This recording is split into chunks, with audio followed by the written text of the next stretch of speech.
Yeah, I had been listening to Jay Shetty's On Purpose podcast, where Jay interviews all these people and they talk about their lives and what success means to them, basically finding their purpose in the world and how they went about that and how they feel fulfillment through that.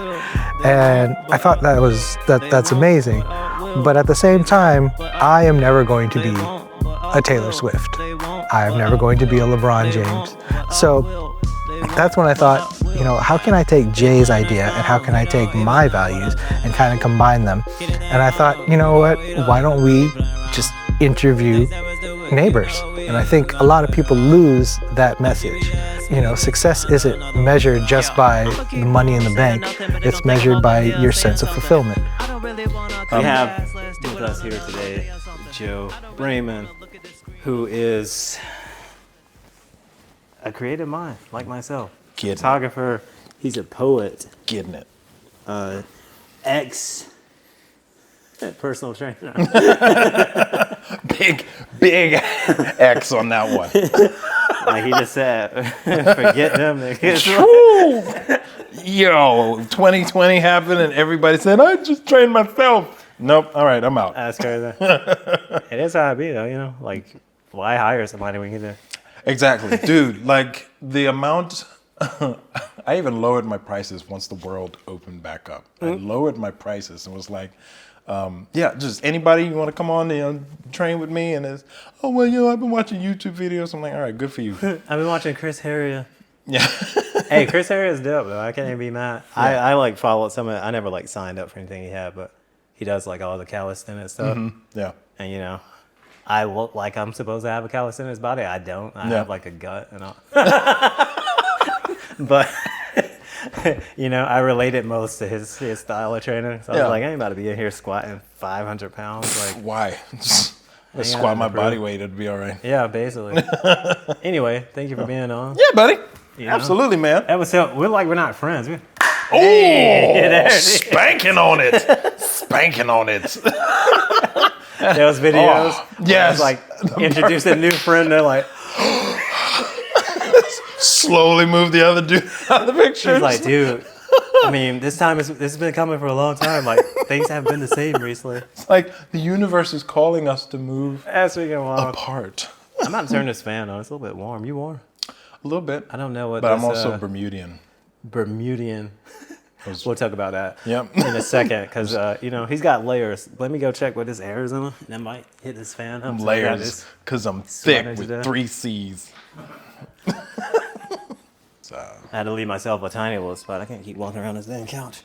Anyway, tell the audience where you're from. You just told them. But. I am from probably the darkest part of Wonka Land. It's rivers of old syrup. It's not new syrup. It's old maple syrup. Morby.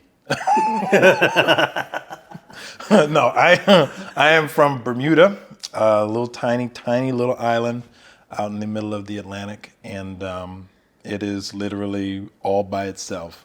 And the fact that we made our way to the States is a journey. When was that? You probably told me, and I'm not a good friend, so I don't remember. I came November 1st of 2001. So this is just after 9/11, when the world was at its craziest as far as traveling goes. And then we moved from Bermuda to Spartanburg, South Carolina. Oh, Lord. Where? How was that an upgrade?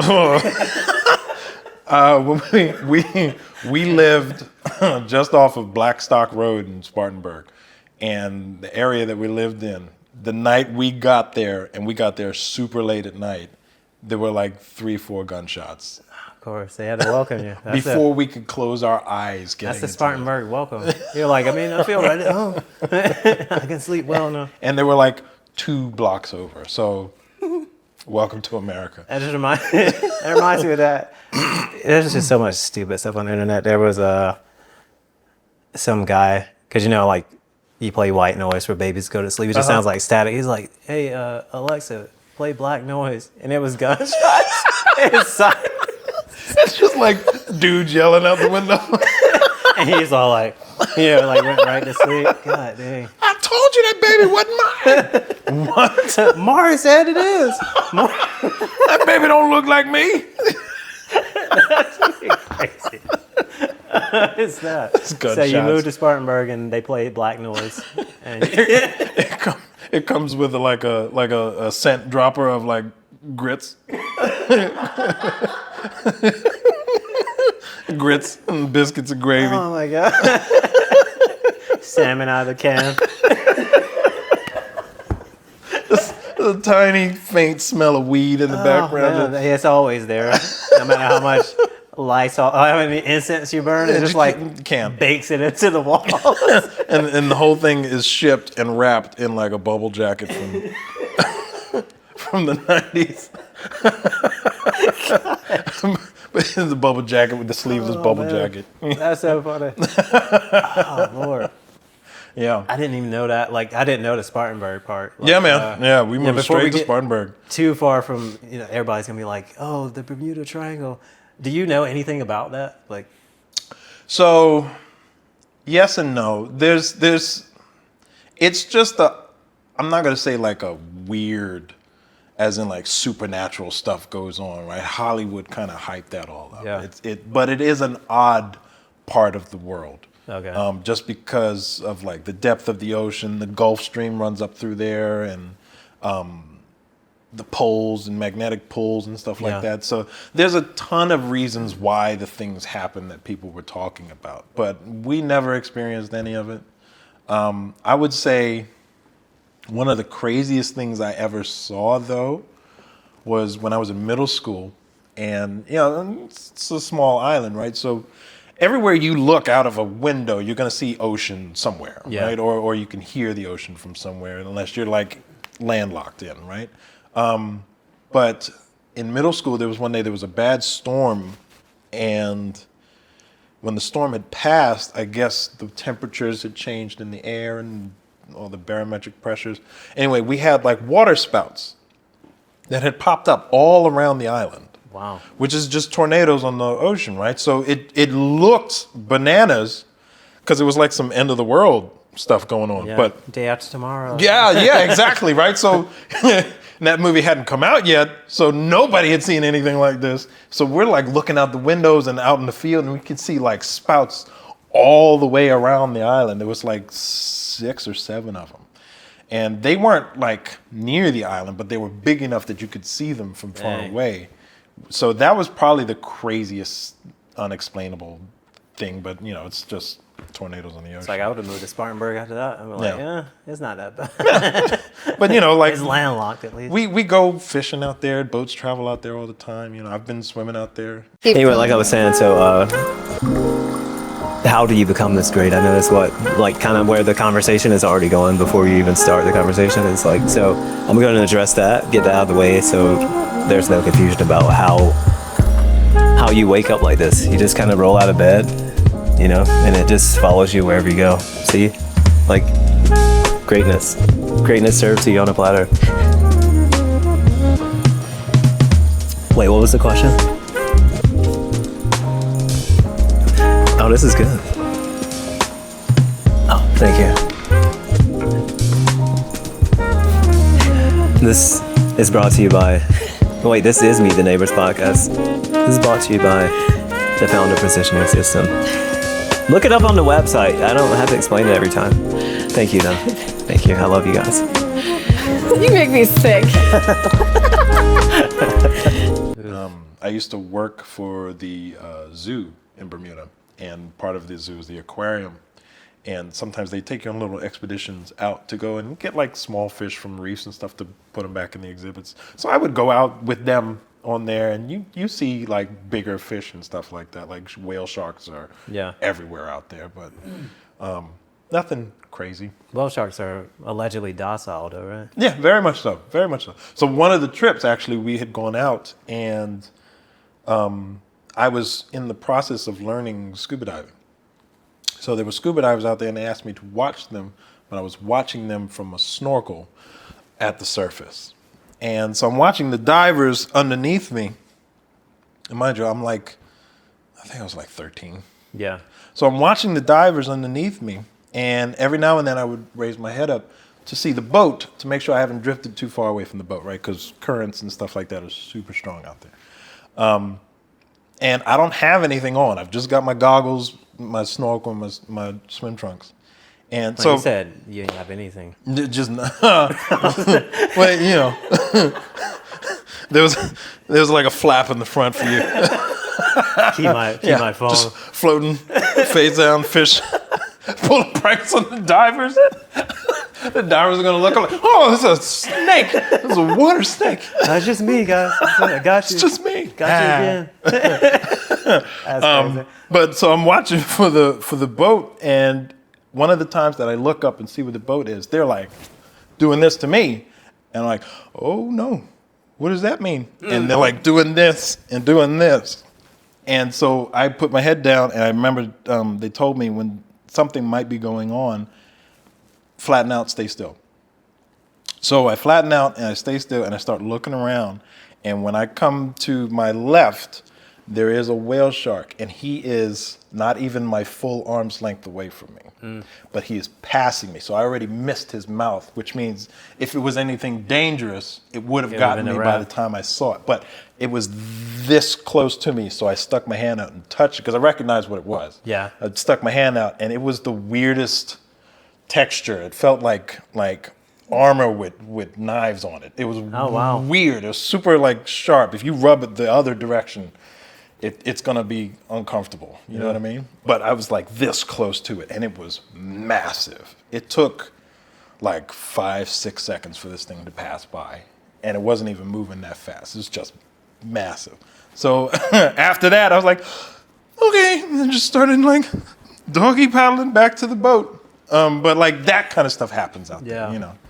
Nothing to be afraid of, but that was like a scary moment. I mean, whale shark are not like right, you know, like even the animals that allegedly are like, you know, not hostile, just being in the water, like a blue whale or something. You know, that's like a city, but it's a fish. It's the size of like New York or something. Right. And it's just like, and you're this small beside it. Like, so there's no way to not be like, okay, I gotta, you know. Right. Yeah. Gotta So relax. after that, we get back, and I guess like the crew was telling everybody, you know, what went down and all that. Nothing bad or anything, but I get to go meet like the curator of the zoo, and he's talking to me, and he's Austrian, so his accent, I swear, he sounded just like Arnold Schwarzenegger. He sounded just like him, and he was like, "So you got to see a whale shark today, eh?" And like, where are your muscles? Where are your muscles? Where are your muscles? He was like, he had like a cul-de-sac bald spot. Oh and, my God. Anyway, but in he had like thick glasses on. But on the wall in there, he had a picture, I guess it was of him, but he had gone scuba diving, and there was a picture of him riding in the mouth of a whale shark. That's and crazy. he's like doing this, and I was like, that's cool. I mean, that is super cool. That's Yeah. outrageous, though. You know what? I don't know. Yeah, he had like put his leg up in the mouth or whatever. There's a filmmaker I met recently. They're working on a film called Brisa. They've been doing like private screenings everywhere. His name is Nick Nanton. Okay. He does a lot of deep sea fishing, and we were Nice. laughing because he posted something that I commented on. I was like, I feel like I need to go deep sea fishing. Yeah, man. He's like, yeah, I love it. I was like, nah, I don't want to go. I'm too soft for that. I was like, I'll admit it. I don't know. Like some of the guys that I grew up with, they are like all about it. So they'll like post videos and pictures of them doing it. Like they go with no gear, like just goggles Dang. and spears, like spear guns, and like one shot, like one shot. So they'll go like, they'll hold their breath and dive down, and like they're spearing sharks or like, you know, like marlins and stuff like that. And that's crazy. Nah, that's outrageous. crazy You to know me. what? And like the lobsters that we have They are dive not down. like, we don't have like pinchin lobsters. We've Yeah. got like lobsters with, I don't know, spiny lobsters. So they Yeah. have like antennas We got lobsters with javelins out there. Whips. Lobsters with whips. That's crazy. Yeah, come on down Yeah, here. come on down here. Try to get us, black boy. Come on down here. And they like flex their butt in order to like swim. So like their butts will like curl like this. So it's almost like the same. Yeah, come on over here, boy. But they're massive. They're like as big as your torso. Damn. Huge. And some of these guys will go down there in one breath and just catch them by their antennas and like swim back up to the surface with them. Yeah, I'm not built like that. I'm not a man. Y'all know right now, YouTube. Like, I'm not a man. I'm not a man. Like They're I thought men. I was a warrior, but like I ain't doing nothing like that. Those are men. They still can't see me all these hands. And here's the crazy thing, right? Like some people are just built to be this way, right? Yeah. My mom, when I was a kid, there was one night she just asked my brother, and I said, "You guys want some lobster for dinner?" I'm like, "Yeah." And apparently she either had traps or knew somebody that had lobster traps. And she left and must have just jumped overboard and swam down to the trap and grabbed some lobsters and then came back. That's and then crazy. They were like crawling around on the kitchen floor while she was getting everything ready. And she just like cooked. My mom's not even Bermudian. She's from New York. She's from the Bronx, which I mean, I would say that explains it. Yeah, that explains it, right? But like she had no fear. I'm not that tough. I'm not that tough. I'm a big guy. For me, it's just like there's too many like ways you can lose in the ocean, you know? Yeah, right. Like not even just the animals. Like you're talking about like riptides and undertow and all that stuff. Like the stories. We don't have enough time for this podcast. The amount of stories. Yeah. Of things that have happened. I know we're like 15 minutes in and we've only touched a surface level on Bermuda. That's how crazy Bermuda is, right? So like for example, right? My dad. Just another breed of a human being, right? But in order to teach my brother and I how to swim, he took us out on his boat. And at the time we were like, I was 5, my brother's 6. And he took us out on his boat and he took us out far. Like he might have a hard time swimming back to land if the boat sank. You know what I'm saying? He took us out far. And when we got out far, he kind of like set the boat to just drift a little bit. And then he walked to the back of the boat where we were sitting. And he just picked us up and threw us overboard. We did not know how to swim. He just threw both of us overboard and then started the boat and then drove away. Oh my God. As he's driving away, he said, "Catch up." And that's how we learned to swim. That's insane. And he didn't like drift a few feet, like he went yards. We had to catch up. Talk about panic. Yeah, no. And it wasn't like, oh yeah, nailed it like that either. It was under, swallow a little bit, come up, throw up a little bit, and then just like slap the water until we made it. Oh man. But we became really good swimmers after that. I got on the swim team and all that kind of stuff. And it was, Bermuda's a whole nother It's the place. Michael Phelps bat story. That's why he's got that neck. Dude's got a neck like a shark. Oh man, that's freaking crazy. Now, some of those Olympic swimmers, they do be swimming like dolphins. And I'm like, dude, how do you even move through the water like that? I had to teach myself to swim as an adult because I didn't grow up around water. I guess my dad knew how to swim because he was in the military. It's a trip. Like, yeah, they make you if you don't know. But like, yeah, we went to Lake Hartwell like once, and that's not the place to learn how to swim at all. Like, you might catch a human foot or something like that. Anyway. All these people know how to swim. I'm the only one that doesn't. We get on this canoe, and it's like doing this the whole time. Oh, yeah. Everybody has life jackets except me, because the one kid, the last one, it was like the last life jacket. And he's like, yeah, I know how to swim, puts it on. And I'm over here like, I should have like choked him out. But so the whole time I'm just like, if this flips, how intense would that I'm probably going to die, because I don't, we're in this brown water. We don't know which way is up, which way is down. Like, yeah, it's freaking crazy. Brown water is a trip. Brown water. No, it's disgusting, dude. And I would get in there with a white T-shirt on, like, for what? Hey, I want that. It's the desert T-shirt. That's how you naturally dye your T-shirts. When you're going to launch your clothing brand, make sure you remember Lake Hartwell is the way to go. Lake Hartwell white T-shirt. Get deep. You thrash around a little bit. That's the name of the campaign. Get deep. Lake Hartwell. Get deep. But for real, don't go swimming out there. So, normally people are like, we're going to take a quick commercial break and we'll be right back. Like, we don't know that you're like troubleshooting stuff. That's what we're doing. We just like to be honest around the show. And I've got a fart. I mean, you could have done that like at the start. It would have been dissipated by now. But now you can't. All right. Hey guys, this is Joe Brangman from Joe Brangman Photography and the Eye Complex. I wanted to say thank you for tuning into this episode of Meet the Neighbors, the Unofficial Podcast.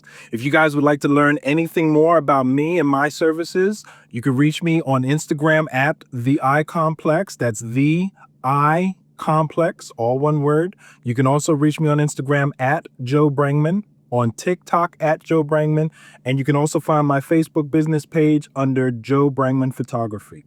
Thanks again for tuning in, guys. I hope you enjoy the show. That's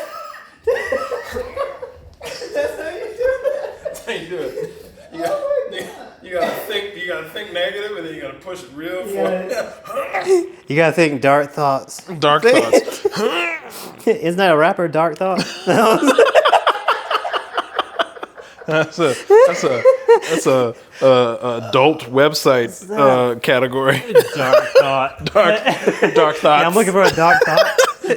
Dark thoughts. All right, you can get back on your mark. That's freaking crazy. Dark Thought. Dark thoughts. Gosh. You're going to catch that just random section, Dark Thoughts. What are they talking about? What are they talking about? Yep, you know. Oh, man. So during the break, we kind of got carried away. And Joe was about to tell a truck stop story. I don't even remember how we got. Oh, we were talking about those peeing. guys that like, yeah. Those guys, y'all have probably seen them. If you've been to any urinal, you probably had the misfortune of experiencing the guys like put their hands on the wall and they're like almost moaning. I'm like, Yeah. bro, this is mad uncomfortable. He's just like, ugh. Yeah.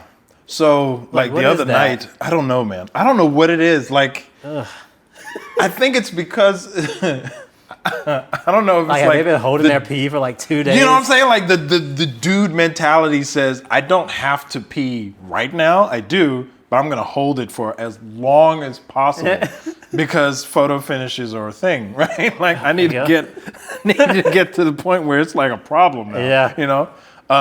But I don't know if it's like just the dude mentality that says, yeah, hold it. And then when they do, it has to be like a show. You know what I mean? Yeah. No, So like I the hate other that. night I was at this truck stop and I go to the bathroom and it's late. It's like 11:30, something like that. I go to the bathroom and I'm at the urinal and there are 3 urinals. The one on the end is busted. So they got the plastic bag over it, right? And this is TMI, I'm sorry. Yeah, but the plastic bag is over, it's busted. So there's the child's one and then there's like the adult the next adult size Oh one. my God, the Charles one is freaking crazy.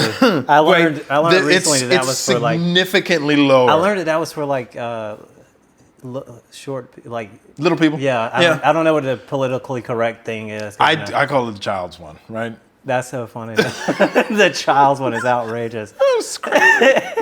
So it's What that guy from Game of Thrones like? They call them the dinklage. Those urinals are called dinklages, right? For Peters. Get it? Because he's Peter Dink. You get it. The dinklages is freaking The crazy. dinklages. So I'm at the adult size one that's working, right? And this dude he is, when you hear truck driver, he looks like this, right?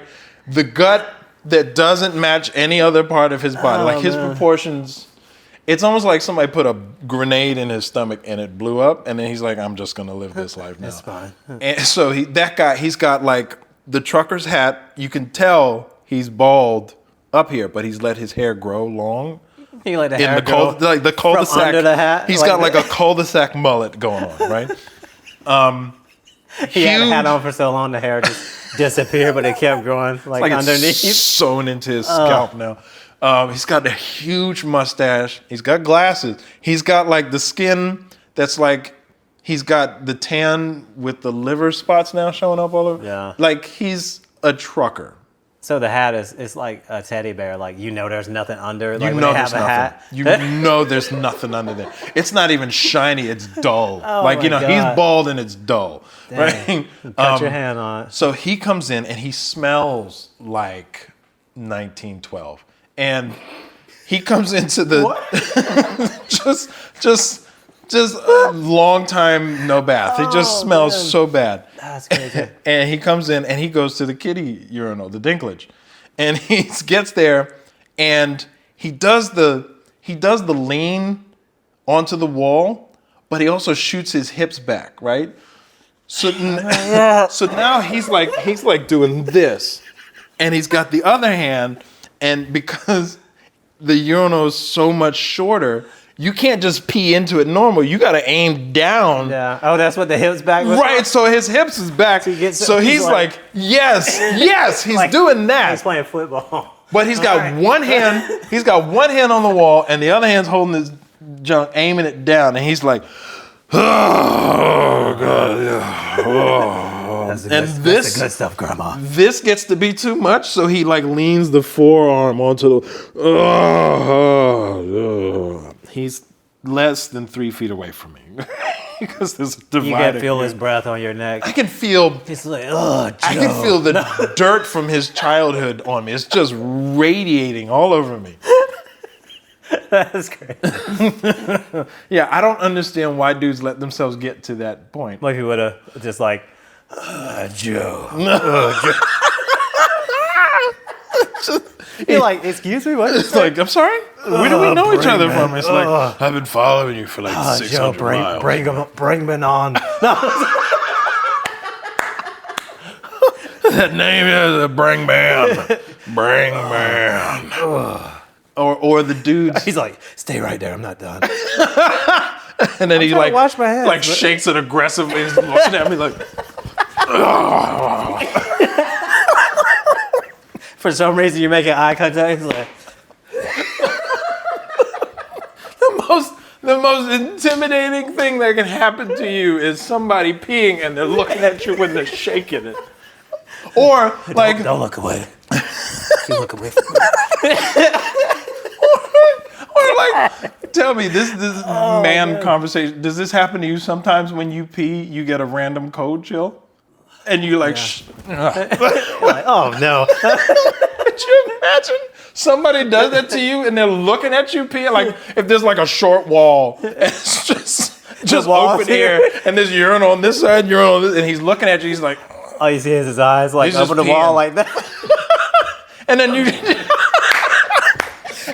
just see his eye contact is like. Joseph. No. I could have swore you just said my name. No? No, say it's anything. just spontaneous. I just said, give me the good stuff, Grandma. It's like, what time you going back to your truck? I'll meet you out there. I didn't ask you to do this. I don't need them. It's cold. The other part of that, why is your hand on the wall? Why is your forearm know, on the like- wall? Like, we've all seen how gross. How bad is it? Not just men's. At my first 9 to 5 job, I had to clean bathrooms. The women's bathroom was freaking disgusting too. It's not It's just always the men's. worst. Women's bathrooms, My gosh. always the worst. Always the worst. I used to work at Old Time Pottery. Just before I met you, I was working there. And every now and then, the store manager would ask me to go clean the bathrooms. And you're like, oh man. Because it's the women's. about The to men's quit. bathroom was never a problem. It's the women's bathroom. Mind you, it's Old Time Pottery. Most of the customers are women anyway, right? But yikes. There was one day he asked me to go in there and clean. And not the first all this. Before you went, he's like, I'm sorry. Like he had already been in there. It's exactly what happened. It's exactly what happened. God. He's like, I'm sorry, but it basically like you do it, I'm not doing it. You got to do it. Anyway, so I go in there, and the second stall, the Old Time Pottery, it had like those really high toilets off the ground. The kind where like if you're just under like 5'8", your legs feet are might swinging. swing. You know what I'm saying? Oh no. And so it's one of those high bowls, right? deep bowl. Feet swinging on the toilet is diabolical. And my feet don't touch the ground. I gotta go. I don't know who this lady was, but it was a mountain that had come up over the seat. So a deep bowl with the seat down, and it was still peeking over the seat. And then, so of course, This is gonna be a YouTube short. Like, so of course I'm like, oh my God. oh man. So I reach and I go to flush it, try to break it up. And when I do, like, it starts to go down, but it's like bloody. Ugh. Yeah, we're getting gross. I'm God sorry. dang. This is Let's supposed talk to be a about nicer whale sharks podcast. again. What are Let's we go back to doing? whale shark. But it was so much. Like, my first thought was, she's dead. We're gonna go out in the parking lot and there's somebody dead in their car. That's what I thought. But yikes. Oh Lord. Yeah, but the women's bathrooms always gross. Oh. But then the dudes, they're gross, but they don't mess up the bathroom. They're just gross people. You know what I mean? They just pee on the floor. Every men's my restroom, there's God. like nobody's mopped. You can tell because it smells disgusting. I'm like, this is definitely urine that I'm standing around, and like, you know, And it doesn't matter how long I've had the shoes. I'm like, I'm not gonna step in it. I'll be like up on the wall like Spider. Just like you gotta find the right hand position. But like dudes are man. so like one of the first stops I went out on as a truck driver. This is maybe a month or two in. I get up in the middle of the night to go to the bathroom. And it's one of those bathrooms that it's an open entrance to the bathroom, but it's a zigzag. So it doesn't go like open door straight into the bathroom. You go in and there's a wall, and then you got to turn left, and then you can see the sinks, and then you turn to the right, and that's where the stalls and the urinals are, right? So it's kind of like a little zigzag in. Sounds like the bathroom at the freaking West End. I was there for a wedding recently, Yeah, okay. and like you open the door, and then there's a hallway, and then you open the door, and there's another door right here. I'm Right. like- As and if then that's you go going to through help. that door, As and if that length of tunnel is going to help Like, the smell what is that comes out happening of right it. now? But so I go to the bathroom. It's like 2 a.m. There's still people in and out of the gas station. And I go to the first bit, and it's just a wall there. But at that wall is the hand dryer, the air blower. And then you would turn left, and then you would see the sinks, right? So I go into the bathroom. I turn that first turn, and at the air dryer is a Middle Eastern dude. And he is now standing at the air dryer with his pants down around his ankles, junk out, and he is trying to dry himself off at the air dryer. It's 2 a.m. It's 2 a.m. Oh my God. Right? Like a child on a road trip with his family could be like, I gotta pee, can we stop? And he turns the corner and he could literally hear, like he could hear that and see just the angle of the dangle flapping in the middle of the night. Oh my God, that's so freaking crazy. So that's the first thing I see. I turn, I go, and then I go past him because why? And then I look down the next angle where the sinks are, and there is at the end of the row of sinks, there's another Middle Eastern man, right? But he is now sitting on the sink with his feet in the sink, and he's washing his feet Dang. in the bathroom. It's the life of a truck driver. Gosh. That was one night within the span of 30 seconds. If it's night one, you're like, oh, this ain't for me. But like they didn't destroy the bathroom. I'm not touching anything in that bathroom. Yeah. But it's not like it's not a mountain of poo coming out of the, you know. And then there was another night, maybe a month or two after that. I'm in the bathroom and I'm in the stall, and there's a dude that comes in, another burly dude who comes in, and he's in the stall next to me. And he is dying, okay? It is, he's been holding this like he had 30 seconds to go 5 minutes ago. Okay? He's dying in the stall next to me. I'm like, I'm like, I'm with you, brother. I'm with you. If you need to, I got you. Anyway. Holding his hand underneath the door. I didn't have to because shortly after he started, he must have been sweaty from running in or something because he slipped off the bowl and he fell in the space between the toilet and my wall. And he's He just laying on the ground like and the dude is looking up at me from there. He's like, and he's still going.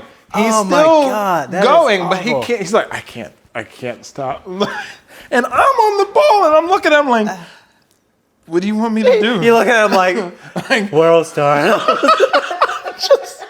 just like, are you okay? Everything all right down there? But he was you like, recording me? No. he was big. He was big. There was no quickly getting up. But yeah, that was a bad day. Imagine having to call the fire department because you're stuck in between the toilet and the stall wall. Imagine the fireman getting that call to him, like, yeah, fire department. What? You see what time it is? What? We gotta go where? I'm not doing that. That's outrageous. Ain't no way. God. Yeah, stuff on the road is wild. And the crazy thing, or the nice side of that is, I have not met a truck driver yet that was like rude. Yeah. Or like over toxic masculinity. Everybody I've run into has been super nice. So it's like the stereotypes of like truck drivers are big, burly, angry men. They're big teddy bears. Yeah. And they fall off the toilet when they have diarrhea. And they dry their junk off just willy-nilly. And when you were talking about that, I was going to ask you earlier, like how many times you've walked into, because this happened to me like probably a handful of times, just bathroom in Walmart, you walk in and somebody's in there where they're at the urinal with their pants around their ankles. I'm like, what are we doing, bro? Like, how are we over 10 and still doing that? You know what I mean? They just like never learn. I mean, full on Donald Duck and at the urinal, cheeks out. And we just had to walk through and act like that's not happening. Nobody says anything. I'm like, bro. Go in the stall if you're going to do that. Something. Like, just come on, go man. in the stall if you're going to do that. That's crazy. That's freaking outrageous. At least, I don't know, once a month I'll find a dude doing that at the urinal. And I mean, this is everywhere. I go everywhere. Like last week, I was in Ohio, up there doing it, and then back down here. I've been to Rhode Island, people doing it.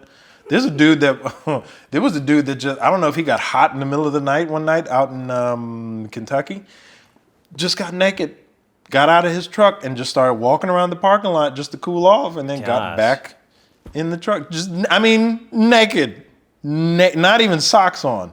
And then got back in his truck and went back to sleep. I get it, man. He must sleepwalk or something. That's crazy. Nah. Ain't no way. Oh, there was a dude who, when I was in orientation for this job, Lord, I can't remember his name, but you have to like spend time with a trainer in the truck on the road for like 2 weeks. It's like 12 days, something like that. And just to see, get the hang of it and learn the ropes, learn the company and the routes and stuff like that. There was one dude who could not do it because he had night terrors. Oh, dang. And his night terrors manifested in him sleepwalking and getting violent and screaming. Like he's not screaming like angry, screaming like he's being murdered. Dang.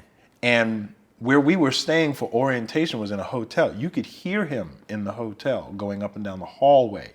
So he managed to get out of his room doing this. And then once that got to his trainer, he's like, nope. He's not, you don't have to finish the trainer. No. That's wild. Yeah. There are people that get by with that on the road, Gosh. too. Yeah. It's crazy. The world is crazy. No, the world it really is crazy. With that, we're going to take another break so I can make sure that this battery isn't dead. And then we're going to get into the creative stuff. What we actually like to talk about. We talked about toilets. No, that's what I like talking about. Like, that's what I live for. Forget photography. They call it toilet humor. Oh man. No, I mean that tracks. We'll be right back after this brief message from Jet2 Holiday. No, You too can have a Jet2 holiday.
This is brought to you by J-Nick Water. This is Lee launching bullcrap products for no reason. It's like, I'm just gonna pour this J-Nick water. And wait, where am I supposed to be looking right there? J-Nick Water at a theater near you. You tell me when it's close to the top, Oh my god. because I don't know. That's not even it. My fears got the best of me. There you go. Cool. Hi, people. We're back. I know we keep taking breaks. But they're not even real breaks. I could actually put ads in between these, like for different stuff that we were working on. We can Because make. I have we so many, should make ads. so many things. I'm saying like Yeah, there's we so many should make things we're working on, like individually and as a unit. Yeah. You can plug Meet the Neighbors. You can plug Bobby TV. You can plug. Ooh, yeah. Dang, the Icon Plex. I was like, what's it called? Yep. Mm-hmm. I'm for it. Let's see what's in this bag before we start. Yeah, I brought you some stuff to check out and something for you. I know you'd asked me for this the other day. Woo. So this bag is actually my dad's bag. It smells really good. Yeah, that's that. You got hit it with some Febreze or something. That's that Bermuda mildew. Is it actually? It smells like the Febreze. 7.3. You asked me to borrow the 7.3. Oh, you just brought it already? Yeah, man. Because I got the 7R3 at home, so So you don't even be using this, huh? I'm gonna just buy this from you. I just recently used it. So No, I'm buying it. So I got an A7 III back. We're out here. Nice. I appreciate it. yeah, man. But my dad was a big photographer, but enthusiast. Yeah. He didn't do any like client work. He just liked taking pictures, and my God. he started when he was in the regiment in Bermuda back in the 70s, and some of these are his cameras from the 70s and the 80s. Yeah, that's a Pentax.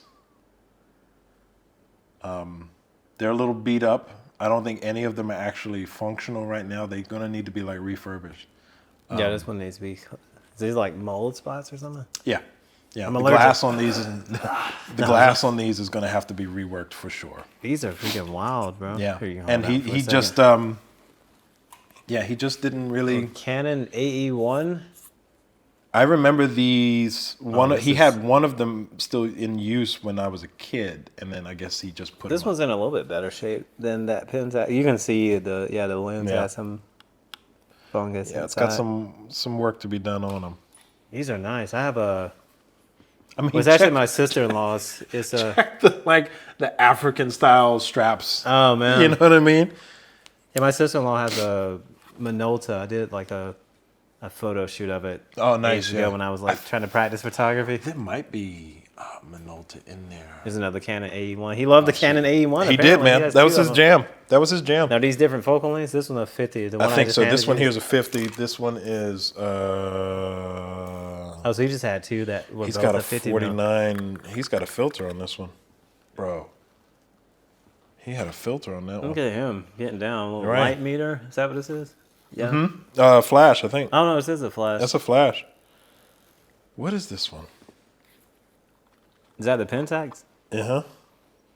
That, I mean, the filter. Oh, 50. This is a 50. Oh, they were all 50s. Yeah, man. So he just kept getting 50 mil cameras. He's got other lenses packed in there, though. But yeah, this is a 49. So this Is that just 50, a protective filter, or is that something else? Does it say something else on it? It says a Hoya Skylight 1B. Oh, I have one of those. I think it's 49 mil as well. I didn't even realize that. It does, I don't know exactly what it does. Mine adds kind of like an orange hue to the image, just slightly warms Sweet. it up. Yeah. I don't know if that's you what can it's see, actually You can for. see the little tint to it. 28 to 85. Yeah. Wait, how's, oh, snap. Dad, no! I was trying to zoom it, and I just like pulled it in half. Just destroyed my dad's Yeah, legacy. You son of a... That's so funny. And put this back. You're at a store. Like, At a store, like, oh yeah, I don't think I want one of those. yeah, Oh like man, some of this these, is really cool, dude. they need like mechanical work on them. Canon. What is this? 70 to 150. Oh, it's a multiplier. It's like a. I guess it like I don't really know what a multiplier does. I imagine it kind of like extends the range of an existing lens, Probably, yeah. like a speed booster, but for more range instead of more light. Yeah, Yeah. it looks like that's what it is. Metal mount. That's kind of cool. Yeah. I know y'all can't really see this on camera because we don't have anything designated to this. I could have moved one, but you know, you'll have to see it later. Yeah. Because technically I could have done B-roll of this little battery grip. That's dope. Yeah. I would love to get to the point where I could get these redone or refurbished and start using them again. Is this film? Oh no, it's another lens. Yeah. That's like a 52 mil super from fisheye. Yeah. Japan. No, he's got like a fisheye in there that's like crazy. I think, unless I I took kind it of off. want to take this off, but you know, I already broke one thing. No, tonight. you should be fine to take it off. Oh, there Yeah, it is. Yeah. I was about to break it because I was pulling this, like the lens hood. Look Oh, at this that. is a fisheye. Yeah. Why is it saying 52? There's no way it's the 52 mil fisheye. Is that even a possible? I'm so confused. The triangle, Bobby. Yeah, right. Welcome to the Bermuda. triangle. Oh wait, you can actually like see that just looking through it. It is pretty Yeah. fisheye. Even if that actually is a 52 mil. Dude. Oh, got to use this. I have got to use this. This is Dude. crazy. Now that's very I had looked through these years ago. stylistic. He died in 09, and back in 11, we had gone back and taken all this stuff out of there. So This is even worse. stuff from This is there. your late father, and I'm up here breaking his lenses on camera. It's okay. He's not gonna say anything. He's not gonna say anything. not gonna It's say crazy. The 100 to 300. I haven't seen this specific zoom lens. I knew that they had like the push pull zoom lenses. Yep. Obviously, I'm not gonna be able to see anything through that because it needs to be attached. This is pretty wicked though. Yeah. Yeah, he has some cool stuff. Oh wait, this is FD. So you could I can show you an adapter that you can get to put this on your Sony camera. Yeah, I would love to be able to use some of these on there. 'Cause I Usually- know that's the cool thing about Sony is that they have Yeah, Sony adapters that you can use for Sony's other kinda lenses, goated in other that. brands. those regards that you can just like adapt so much different stuff Yeah. to them. I even kind of like the fact that the lenses have a little bit of like buildup in them. Yeah. It would make some very interesting images. Oh yeah, 100%. I need to learn how to use like film cameras. I'll let you pack those other two. away. Yeah. Sweet. Yeah, I just I- wanted to show you this for a little while now. I've had this sitting in my office. I bought him a Mia film photo camera, Nice. and I haven't used it yet. Not even because I don't want to. Like I bought film for it, everything. Oh, I haven't bought the batteries. I was like, there's some missing element. But yeah, I'm kind of excited to test it out. Yeah, man. I'm all for it. Oh, thanks for showing me that. Yeah, for man. Bringing that. There's even I think I don't know what mount those 50 mils are, but I'm pretty sure you could adapt those as well yeah. because I have mine is Minolta, and it's like it's the lens that comes on the Minolta film camera I told you is my sister-in-law's. Sweet, yeah. And I adapted it to Sony, and it's like a really cool combination. The lens just has like so much character to it. Yeah. It's like, I don't know. like it. Some camera gear you just can't describe. It's just like, there's something about it. And like, if you're a filmmaker or a photographer, you know exactly what that means. It's like, Yep. you just have to see it. Yeah, you have to see it. Yep. I wish there was more of like I don't know where I could go to take these to get them worked on. You know what I mean? Because there's like one photography store, right? Oh, There's you got like the one orange better. in Spartanburg. I think it's like the only real I just went to photography store. B&H in person for the first time. This last time I was in New York. Oh, because that's convenient for everyone. Yeah, I know, right? Just fly up. Yeah, Or just fly up to drive New to York. 12 hours. You know? Yeah, that works out great. But yeah, I think there's one in Spartanburg, and even then, I asked them, like, do you guys know anybody I could take these? And they're like, yeah, we don't know anybody really. You could take them to The photo store doesn't know anybody. The one here in South Carolina. Thanks, guys. Yeah, right. Yeah, I would love to get these worked on though. And if not, then they'll just be decorative pieces in the office. Yeah. You know. I mean, those are always nice to have too. The little yeah. shelf ornaments, whether or not. I know some people.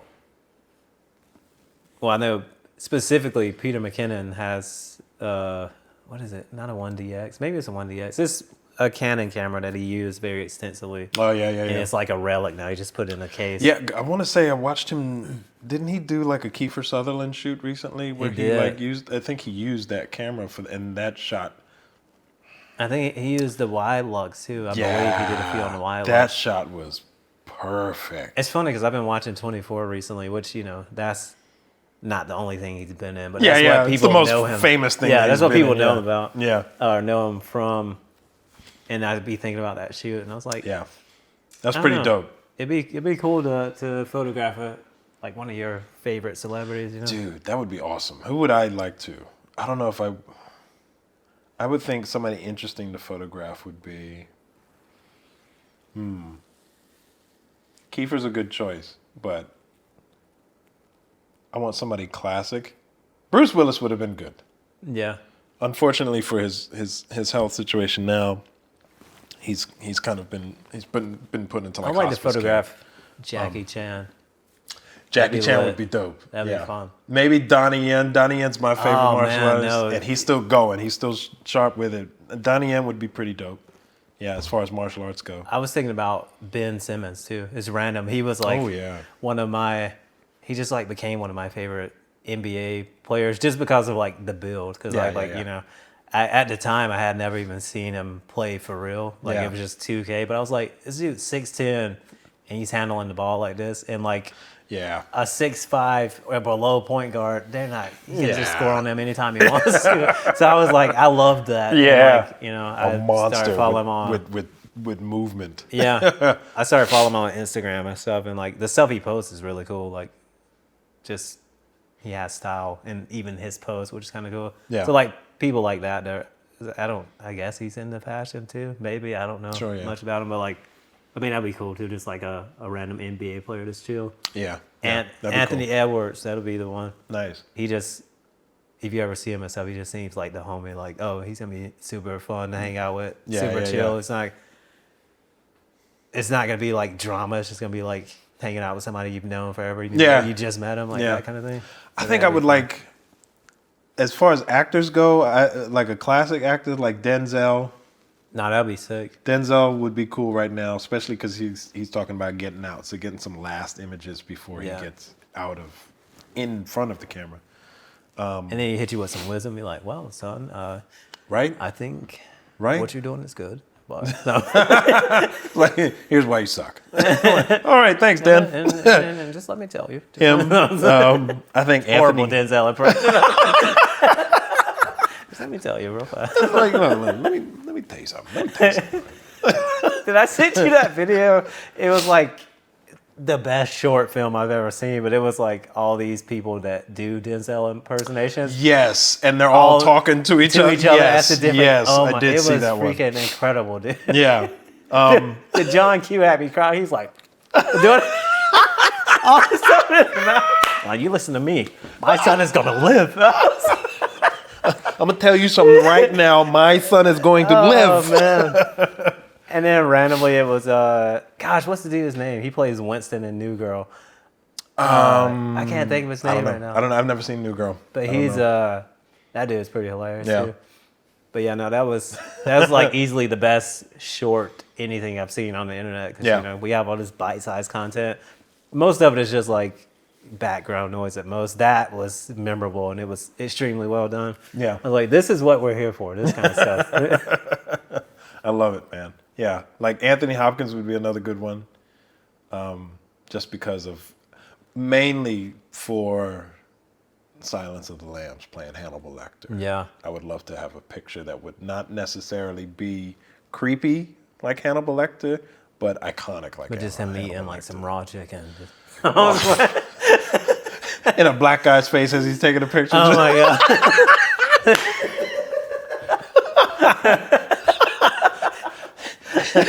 That's crazy. Hello, Tyrone. I ate your homeboy with a nice Chianti and fried chicken. You're next. You're next, boy. Oh man, as well. And then like comedians, I would love to get photos of like some comedians. Like, God rest him, Robin Williams would have been great to do a photo of, because he was like one of my heroes. Billy Connolly, I don't know if you know who that is. He's a Scottish comedian. The name sounds familiar. I'm horrible with names though. Like you show me a person, I'm like, oh yeah, I know that dude. He's funny. He's so funny. He's one of the best storytellers too. But like somebody like him. You ever seen Boondock Saints? Not in a long time. I know what you're talking about. Their father. If you ever watch that movie, Okay. the guy that played their father by the end of the movie, he's a good choice. It's amazing how, if enough time passes, it can be as if you've never seen a movie. Yeah, for sure. Like even with some of your favorite movies, like Interstellar is one of my favorite movies. Like I told y'all about that before, but like I couldn't tell you. I can't get enough of that movie, bro. I can't even love like that tell you a line from the movie though. It's crazy.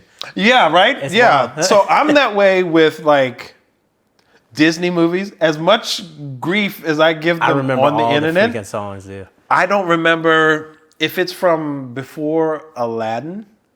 And I've seen them. We had the VHS tapes of them when I was a kid, and we watched them 1,000 times. I can't remember a single one of them.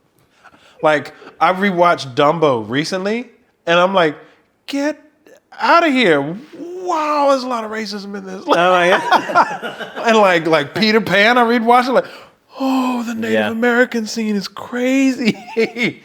But like, I don't remember any of the plots of them. Like, I know Bambi's mom dies, right? Yeah. I don't remember anything else about that movie. Seen I it 1,000 barely remember times. anything else about that movie. I remember there was was there a fight? Did Bambi fight somebody? I don't remember. Yeah, like I vaguely remember like him headbutting somebody Yeah. or something. Fighting over Feline. Was that her name? Something like that. I don't know. I can't remember. Or comedies. As goofy as I like to be, I watch a lot of comedies. I watch a lot of stand-up comedy.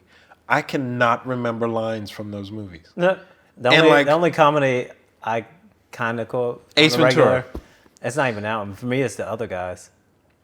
I've never even seen it, but I know Yeah. some of the lines from it. That one's hilarious and like. But I've never seen that movie. I know some of the lines from that That's one, crazy. right? The ones I have seen, I can't remember. Like Superbad, gone. I've watched Superbad 1,000 times. I remember zero about that one. I can't remember any of the. I remember him dancing. Actually, These eyes. the only part I remember that part. I don't remember any of the other lines. only part I remember from Superbad, if that's even, is that the same movie? With Where, McLovin. yeah, and he comes to the party with alcohol and the and they're like Seth's got laundry it. detergents. And the guy's like, who the F is Seth? I'm sad. I remember that. I don't remember anything else. Ace Ventura is my favorite comedy of all time. And I don't even think I've seen that one. Oh. Somebody was telling me classic. that's It's classic. Jim Carrey. Right? Yeah. It's his first movie, like his first like big deal. Oh wow. And he was talking to the director behind the scenes, and they were like, "Yeah, we need you to like let him out, let Ace Ventura out." It's like, "You sure?" Because once I do, there's no really getting him back in there. And they're like, "Yeah, go for it." And then that movie came out, and it's bananas. It is Wow. bananas. Like, The premise of it is somebody stole the dolphin mascot from the Miami Dolphins. That's crazy. So they bring him in to find the dolphin. Yeah. The tank has been drained, and they need him to get in there to, investigate, see if he can find anything. So he starts crawling into it, and he looks at Courtney Cox from Friends. She's the female lead. And he looks at her, and he's like, if I'm not back in 5 minutes, just wait longer. And then Just wait longer. Just stupid jokes like that throughout the whole freaking movie. It was the funniest movie I'd ever seen as a kid. It's full of dirty jokes now as I get older. You have to watch that. Please watch that. It will change your life. It'll change your life. It will change your life.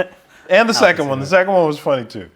But yeah, my mind when it comes to that kind of stuff, I can't remember funny stuff.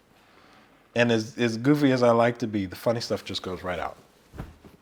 If you ask me to repeat something I told you that was really funny, you're asking me if we weren't filming this, you wouldn't even know. Right. If you're asking me to do algebra right, I can't. It's gone. That's wild. Yeah. I also remember the scene from, I think it was like a musical portion of Casa de Mi Padre. And it was like supposed to be like Will Ferrell this. one where he's speaking Spanish the whole time? Yeah, but they're like, the scene was like him, I guess it's supposed to be like a love scene between him and a woman. But like every scene, the woman became more and more mannequin. And like at the end, he's just like, it was so funny, dude. Just full on mannequin by the end of it. It was the silliest scene, but like stuff like that just makes me laugh. I love it. It was hilarious because it reminded me of the mannequin hands thing that they did on, I guess, what's that SNL? What's that SNL spot? They would be like, It might have been, yeah. It was like, let me show you. And then it was like the little tiny hands. Or they would be preparing food with the little tiny hands. Will Ferrell, I can only take for like certain roles. There's 3 movies that I just loved him in was Anchorman, Step Brothers, and Talladega Nights. Oh, you haven't seen the other guys? No, I haven't seen the other guys yet. But other than that, I can only take him for like 10 minutes at a time because he's so much. He's so much. You know what I mean? But like those 3 movies, Anchorman is legendary as far as just stupid. And then Step Brothers.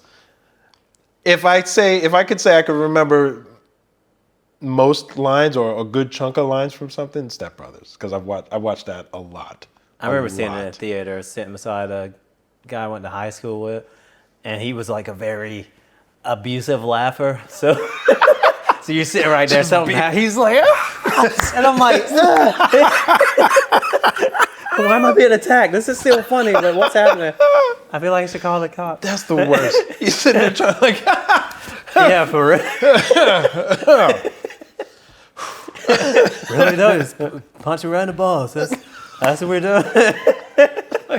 Did you see that? Yeah, right. You're like, yep, saw it. This is a good part. I love that movie. Ooh, I'm gonna go home now. I'm going home. Just move a seat down. I'm taking my ball. I'm going home. Taking my ball. Just got one left. Just walking with a lean on one side. Oh, I got vertigo. Deflated. I was deflated watching Step Brothers. You know how it is. Man. Oh man. So, before we run out of tape, let's talk about your journey into the creative field. And, dude, it's been something, man. I've always liked cameras and photography, but I never bothered to do it really myself. So like, my dad's stuff, I remember seeing him with it, and I always thought it was cool, but never clicked for me to try it. And then I moved to the States, and then my stepdad, he was kind of like an enthusiast, not much, but he would do stuff here and there. And then later on in his life, he kind of got into it a little serious with it. Yeah. I think he went to school for it at some point. But he bought me my first camera, and it was a Minolta, and I still have that camera. In fact, you gave me one with the bag. Oh yeah, it was like a little point. And it's old point and shoot Minolta, and it's similar to the one that I already have. So I've still got both of them. But I would take that with me to high school here. And I got used to taking pictures there, which I thought was cool. And then, you take the film to Walgreens and you get the film developed and all that kind of stuff. You see the pictures. That was kind of cool. And then after high school, I just left it alone. And I remember going through my mom's old photo albums, and she's got photos from, when she was in New York and when she moved to Bermuda and had us and stuff. So the problem with Bermuda is that it's so humid there all the time that everything can get very mildewed very fast. So the smell when you open the bag, mildew is just the air of Bermuda. It's not really that it's ruined. It's just that's just what stuff smells like in Bermuda. It just smells old and mildewed. But it would eat through like pictures and film and like VHS tapes and cassette tapes and stuff if you didn't take care of them regularly. So like everybody's house had a VHS cleaning machine and stuff like that. But I remembered going through my mom's stuff, and it's like, you know what, it would be nice for us to have like a photo album at home. I got married and had kids and stuff, and I want to be able to capture memories and stuff. Like, it's cool that you got it on your phone and then you put it on Facebook and Facebook keeps it, right? But what if Facebook shuts down? MySpace shut down. You know what I'm saying? Like, I remember coding. Like, I was thinking about that recently. I was like, I used to actually be coding, like, to put your theme on the, and like, you weren't writing it out. Yeah, but you had to have like a certain code in order to upload your MySpace page to a certain way, right? But yeah, I mean, that disappeared. Like, Vine disappeared. Like, TikTok disappeared for a day. You never know, right? Yeah, TikTok got scared for a minute. Now it came back bigger than ever, right? But it's possible. So my wife and I, we bought a camera, a Sony A5100, and you still have that? Still have it. You selling it? Oh. I thought about it the other day. I was like, no, this is classic. Does it have video features? It does. Because I think it'd be fun to experiment with, like, we bought it, filming something on it, with the intention of making YouTube videos. And we did. So if you guys ever check it out, The Sweet Life of A&J on YouTube. We've got like 4 or 5 videos on there. I was about to make a joke, be like, yeah, they had 2 videos and then they just stopped. We did, right? And we started filming back in like 18, back in 2018. And we filmed everything on that camera.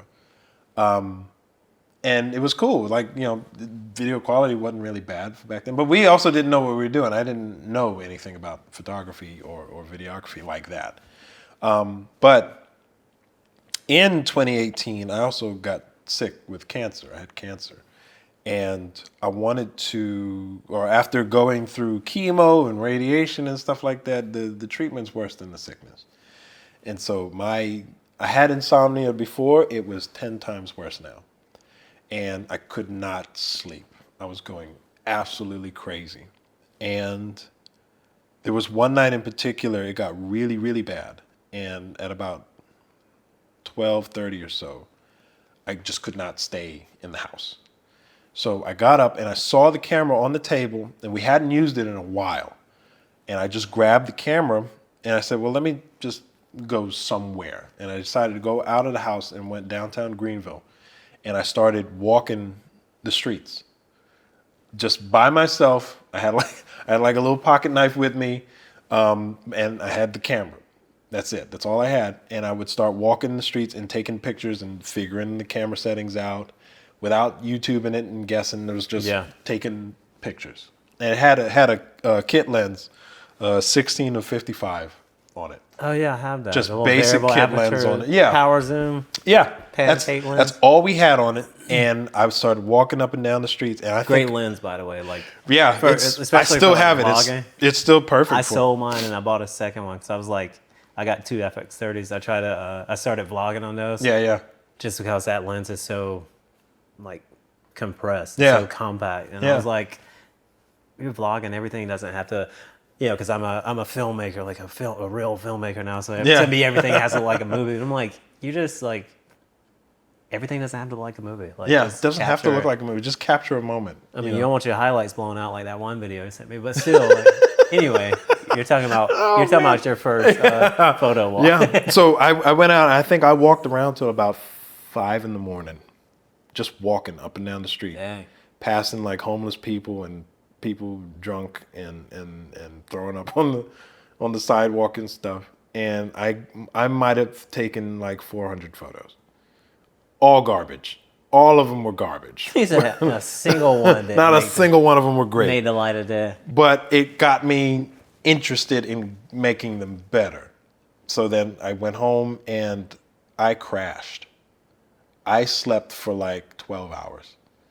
And that was the first night of first round of sleep that like was significant since being off of chemo and radiation.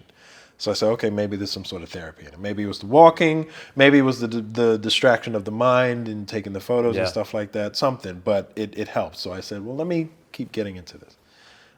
Started on the YouTube, started looking at different photographers and different street photography and learning about, Like Dr. Hines. Is that what he calls him? Yeah. Who? I don't even Dang. Never mind. I don't even know who Dr. Hines is. I was kidding on the shout out. He's not a real person. Just giving fake people shout outs. Actually, I want to say that name sounds familiar. No, he's I think his thing is like street photography. He's pretty well known I want to say I know who you're talking about. He's a young black guy? Yeah. Yes, I know who you're talking about. Yes, I did come across one of his videos actually, and it was him partnered with another guy, and they were walking around. I think it was Chicago or something. Okay. Like that. But yeah, so I started learning that. I started learning about the exposure triangle and all that kind of stuff, and it started clicking. And then I started getting into it really, really heavy, where I was going out. This is when I'm still working at BMW. Yuck. So we have yuck. But I will do an ad for y'all niggas, but like I ain't coming back to work there. So. I'll do a commercial. Yeah, I'll do an ad for I you. ain't building no cars. You guys need a new photographer up there, videographer? I got you. If you need a hit, if you need a hatch put on, I'm not the. If you don't, yuck. Yeah, right. Yuck. You don't need a commercial, then y'all try. But, they would give us so many, like you'd work for, 4 days straight and then you get 5 days off and then you work for two off. So in those days off, that's what I was doing, was just street walking all night and just taking photos and stuff. And I started getting good. I started liking the photos more and started getting more creative with them. And Like street walking, he means like photo walks, just in case. Right. There's always gonna be somebody that's like, Right. he's like, that's what I meant. Yeah, that's what we meant. Sure. Yeah. It's just walking around with mini skirts and Oh my god. get these calves You just popping. randomly have a camera, like when the cops come, I'm taking photos. Just sitting on park benches and somebody looks in the camera. Hey, Gotcha. look at me. But yeah, so it just snowballed from there. And then I made an Instagram. It's called the I Complex. And that started getting a lot of attention from other artists and stuff like that. And people started noticing, like locals. And there was one lady who I worked with at BMW who noticed the artwork before she really knew me. Yeah. And had come up to me and say, hey, would you do a family shoot for us? Her and her grandchildren. And it was like, oh, this could be interesting. And then she offered to pay. I didn't know what to charge her because I was new to it. So I said, look, a love offering. When you get the photos, you tell me what you think. And then whatever you feel this is worth, just give me what that is, right? We go out there and we do the shoot, and photos came back really nice. And I gave them to her on Drive. And then she was like, it was like a little while before I saw her again at work. And she came up to me, she's like, oh my God, I love the photos. They're so good. And then she gave me, it was like $120. And I was like, for photos? Like, okay, okay. And even then, like it meant more to me, not the money and not the photos, but the notion that I hadn't seen her for a little while before she gave me the money. Yeah. Which means she'd been carrying it, which means it meant that much to her, that she kept it with her to give it to me, which it was like, okay, well, there's something now. There's a value to it that's not That's really money. cool. It's a value of forever attached to this. Yeah. Because she's willing to walk around waiting for me, waiting to see me, to accommodate me for it. That means a lot. You know what I mean? No, that's awesome. There's not a lot of that in life. Oh yeah, no. You not know, at all. and so that got me going. And then I started looking into doing more like creative portraits and stuff like that with people, and free shoots here, some paid here, and now it's become like a professional thing now. And That's I'm really trying cool. to get into full time of that, but with time, it comes with time. The full time is I was kind of thrown into it. Like I basically didn't have a choice because Because you're dope at it, man. Oh, it's not even that. I appreciate that, but like, it was just I was trying to get like I kind of wanted a work from home job just because it was during, Yeah. COVID. Yeah. Gosh, I didn't even want to say that on my, but like it was during that time. Everybody remembers that bull crap. You were stuck at home. Places were shut down. People were being forced to work from home. So I'm like, this is the perfect time to get a work from home job. Yeah. I can be here with my family and still make money. Yeah. I wish I would have kept them. I started deleting them because it was like, depressing to me, like discouraging. It was like countless rejection letters, like roles I was perfect on paper, perfect for. Yeah. I would submit a resume and application like a week or so later. Oh, we decided to move forward with a different candidate, or we decided you're not the right fit. Yeah. Over and over again. And Yeah. then at that point, I was like, well, I like photography. At that point, I had been on like countless shoots with Jared Phillips. Shout out to Jared Phillips. He's the guy that got me like trained up in photography and video just by extending the hand, which I mentioned in one of my other videos. Like, if you're somebody that lacks experience and wants to get into this, you are going to have to go and do stuff for free. It's just like, it comes Yeah. with the territory, Yeah. but like find a friend that's willing to bring you and let Yeah. you be their second shooter, even though they're not going to use any of your stuff. That way Right. you have zero pressure. You can get out there and Yeah. like you were doing on your photo wall, just Yeah. go and practice the craft, practice getting good Yeah. at whatever element it is you're lacking in. If it's all of it, practice everything. And then you'll be more prepared for whenever Sure. it's like, oh, they're talking about paying me for this. I know what to do now. I don't Yeah. feel like so much of a scrub. Yeah. But yeah, I had that in my back pocket. Like, well, at this point, I still, what the craziest part, I still didn't even understand the exposure triangle. It was weird because like, Jerry had explained it to me so many times, but it's probably like that for everybody. Like once it clicks, it just Yeah. does. It Yeah. wasn't. So I went to the first shoot. I had the nifty 50, the little plastically Yeah. Sony 50mm, the one that focus hunts all the time. If you are a Sony user and you had a lens, you know exactly what I'm talking about. Yep. The first little, what was that called? Greatness, something about greatness. I forget what it's called. The little like motivational film we did, sitting at your kitchen Oh, table. yes. And then we made the spoof out of it. Yeah. Which is hilarious. Go check that out. That one's called The Hard Part. Yeah, the hard part.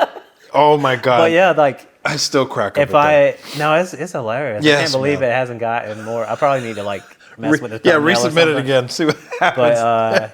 But that whole time on you is just focus on it. Yeah. If I knew what I knew about filmmaking now, obviously I would have threw it into manual and just like kept it on you that way. Yeah, sure.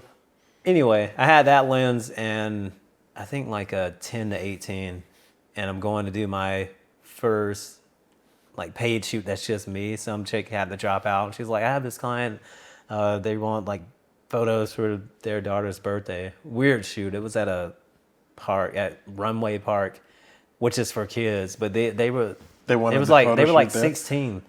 Oh, And I'm like, what are we doing? hanging on to youth. Yeah, right. Or something. Yeah. And then I'm over here, got the 50mm, which will look great. And like once I put it on, I didn't know anything about aperture or all that stuff. I was like, this does look kind of good. I guess it's probably like a little bit more wide open. Yeah. And they somehow loved the photos. They were awful, dude. Like, it was my color grade though. I was just like oversaturated everything. Yeah. Not like to a point where the colors are breaking apart, but it was like it was pretty vibrant for no reason. I was like, Nice. Yeah. gosh. So I did that. I don't know what my second shoot was, but that was just like proof of concept. People, oh no, I do remember one of the first people, as far as video goes, that gave me a chance to like make money was Maddie Rodriguez. You used to train her. Yeah. And you introduced me to her, and she's auditioning for American Ninja Warrior, and I was like, Yeah. I've seen the show. That's super cool. I've never met Maddie anybody is a that's phenomenal like going, human being. No, she's as crazy. much grief as I give her, because I was a coach for a very long time, and she was one of my most recent clients up until before I retired. Remember we shot a little video? Yeah. That was part of it, like at the gym, training with you. Yeah. And she's she's like 10 years older than me, but she cannot sit still, and she is a phenomenal athlete and just a phenomenal creative mind. No, she's person, incredible. period. She's super inspiring. Yeah, as We're much not just grief saying this as I because we give know her that all you're the going to time. watch this. This is like legitimate. She's like, a grandmother now. What you? Oh snap! Who's been out here? Yeah. No? Who's been out here in these streets? I'm just kidding. But no, she's just one of those people that when she gets it in her mind, she can just do it. She can just do it. I can't say anything bad about her, really. I can't. But yes, Maddie, yeah. Super inspiring person. Yeah. Like, as I'm sitting here, like, feminist American Ninja Warrior thing, I'm over here like, this. I don't even know how much older she is than me, but I'm like, she could just dump me on my neck right now. And like, Joe trained me in martial arts. Like, I didn't. Yeah. What the craziest part, I like slapped a handful of people before I ever trained in martial arts. So I guess it was always in me, but like, I'm sitting here looking at this woman. She's like super fit, like doing all this parkour stuff, and I'm like, I'm a scrub. I'm not in shape. Like, so even that, it wasn't even like I was training her, and I was like, she's way more fit. You're like, she should be training me. Yeah, she is way more fit than I am. This is crazy. Look at the muscles on her. No, it's wild. Yeah. But yeah, she hired me to do this thing. I don't even. Maybe she had saw the video I did for you in the gym, and that was about it. Because I had shared it with her. Yeah. I said I was working with this guy, Bobby, who's like a good friend of mine. And Bobby is getting into doing videos. Check him out. Because she wanted to have videos of her with like workouts and then other stuff. I think she other hobbies that she's just a pro at. But yeah, I'd send her towards you.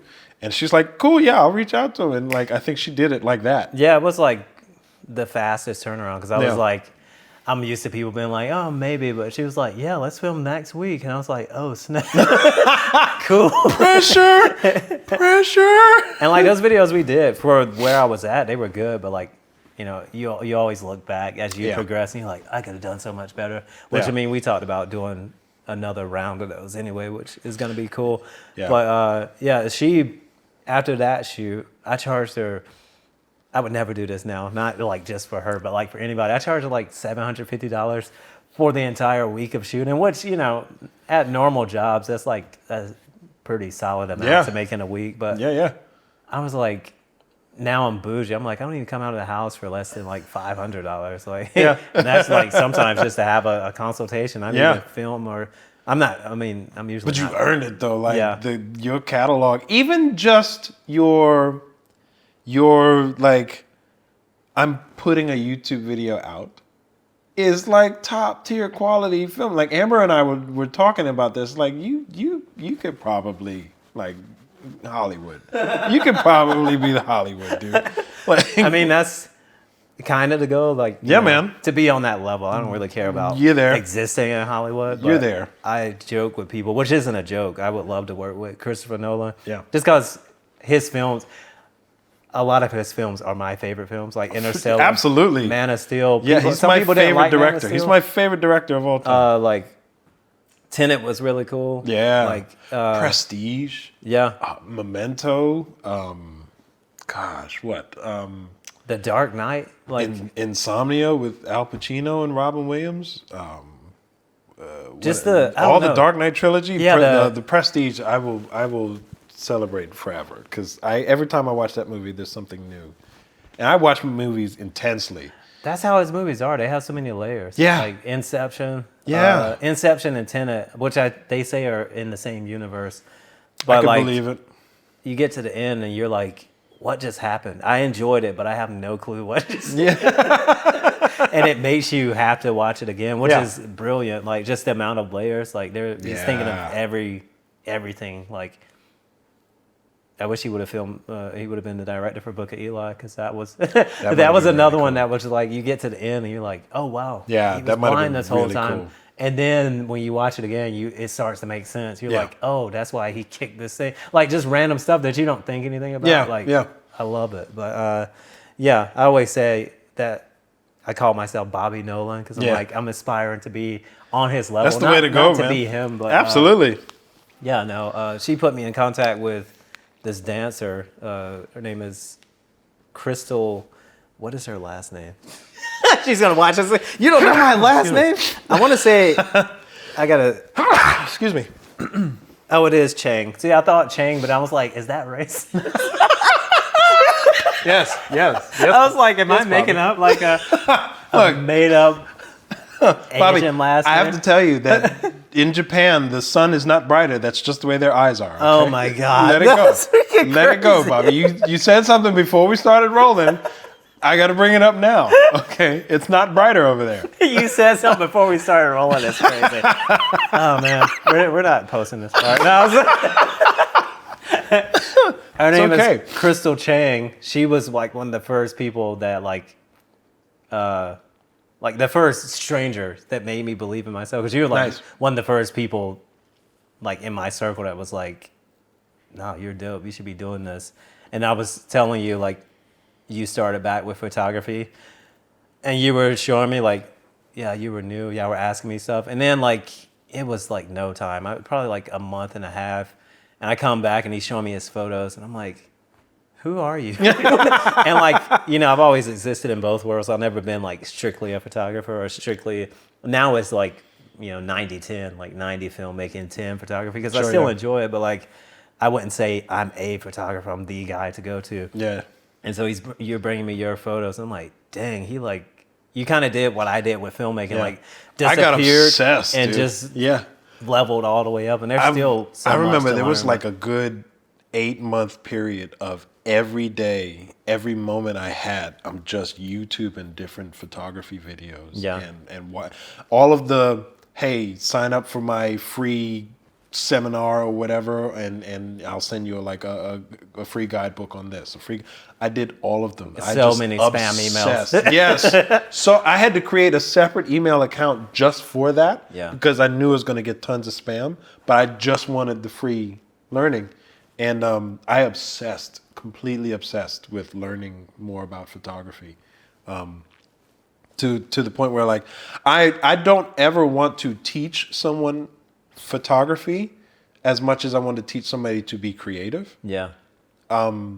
Because if I can do it for free, somebody else can do it for free. Oh, yeah, and I don't 100%. want to earn your money for teaching you something that you can do on your own. If you don't want to work hard enough with free stuff, then you shouldn't be paying me. Yeah. You know what I mean? It's not for you. But I obsessed with it to the point now where if I'm looking up something, it's because somebody's doing something new and I just want to know. Other than that, I'm now leaning into obsessing with videography because I want to start making like short films. Which you're going to learn a lot because we're going to be partnering on a lot. Oh, of stuff. yeah. We have a few documentaries in the work that we're talking about partnering on. But yeah, no, there's a lot. Obviously, like that Jumper short film I sent you. That was dope. I don't remember what that guy's name is. I'll put it on the screen somewhere, but that was... Yeah. So I see stuff like that and I'm like, obviously I never feel like, and even Christopher Nolan, people like that, they never feel like I'm here. Right, yeah. Even, making the Dark Knight trilogy. Right, He's yeah. probably still like, I'm just a forever student. Because I think that's the healthiest mindset to have in this field. You and can't ever stop learning. We've You all have met to people keep that learning. think they're them. And like, that's unattractive. Like you Very might much get a so. few projects because you're really good, but people work with you based on, like they say, people remember how you made them feel, like before they'll even remember your name half the time. Yeah. And like that's super important in this field is just the ability to connect with people, to not make them feel like they're a dollar sign, like you were talking about just now with money. Like, Yeah. because people can always feel that when it's like, all you're seeing is like, oh, this is the person with a lot of money. Let's see how much of it I can get from him. Rather than like, you're a human. Let's connect. I have a service that you want, or a skill set that you want, or even a style that you like. Yeah. Which is Crystal Chang. I was saying she was just talking about how much she liked my style. And this is early on. I'm like, what are you even saying right now? And then she was just telling me about Isaac. What's the last name? Ellison? Ellison, yeah. And she was like, yeah, he's a huge fan. And I had never talked to him. He's a huge fan of yours. And I'm like, what is happening right now? Oh, yeah, dude, for sure, and man. then she like hired me to do a photo shoot in a dance studio. How many people in the photog world that I run into, and I say, yeah, one of the guys that really kind of helped me like shape my creative mind with stuff was Bobby. And they're like, oh, I know him. I know Bobby. I've seen his work. I've seen his work. Yeah, he's great. I've seen some videos. I've seen some of his stuff online. Like, okay, he's way bigger than I thought he was. The craziest part is I was telling Will, the guy I filmed weddings with, Will Wright Films. Shameless plug, because if you hire him, you're probably hiring me too at this point. But because when I was a DJ, I used to work for a DJ company who will not get a shout out. Y'all know why. And I run into people and I was like, yeah, I film weddings here and there because I was just doing a handful then. And then I would mention Will Wright and I watch people like freak out. Light up, right? And they're like, oh, I've always wanted to work with him. And I was like, I rode with him like to North Carolina. You're not missing anything. I tell him that too. He takes his shoes off in the car. He thought he drives with his feet. He thought it was so funny. And I was like, and the same thing with Brian Knox. You know Brian. Oh yeah, Brian Knox was a huge influence for me. People like really freak out about him. Yeah, it's crazy. It's weird too because you've had like personal conversations with him. Me and him talk on the phone usually like once a month. He hasn't called me in a while. Brian, what's going on? There was one day I posted one of my street shots and we were like Facebook like friends. Yeah. And, Stay on that thought. Make sure we got enough battery. Yeah. I just don't want any of these. I might actually stop and just start it right back. They're like, oh, do you trust this third-party battery? You know that it could blow your whole camera. That's how I got like ghetto ass cameras. Oh my God. Now it usually asks you down on even the A7 III. Because mine don't ask me nothing. Like, all right, you ready? I'm ready. We risking it? My camera, I put a new battery in there. My camera like, what's up? We good? We good? You good? I'm good. That's crazy. I freaking love the A7 III though. I might honestly get another one. I'm ready to get into doing the filming with it, man. Oh no, the film, like just the image that comes out of this. Yeah. The video. It just has a look, like I was talking about with certain lenses. You just can't describe it. Yeah. And I was filming with the Sony A9 Mark II when we were in... A9. Woo! Yeah, no, we were in... It's pretty. It was when we were in New York, and like Garrick is the guy I went with. He's another filmmaker. He's based out of North Carolina.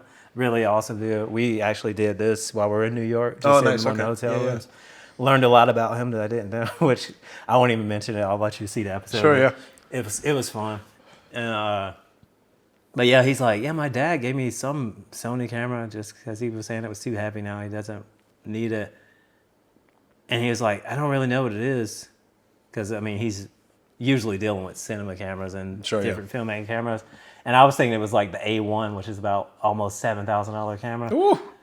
But it was the A9, which is still like a $5,000 camera, A9 too. And I was like... Too rich for my blood. I was like, dude, this is the A9 Mark II. Like, excuse me? Yeah. I was like, do you not want it? you tired of it? I'll take it. Yeah, for real. But it's very photo forward. So filming with it was just slightly challenging because I wasn't able to find the video settings that I'm used to seeing. But it had that look like this one has because it has the 8-bit colors. And I was like... There's something about this that I'm really loving. And I was like, oh wait, that's what it is. It's the 8-bit, which I guess that might be it, the 8-bit color science.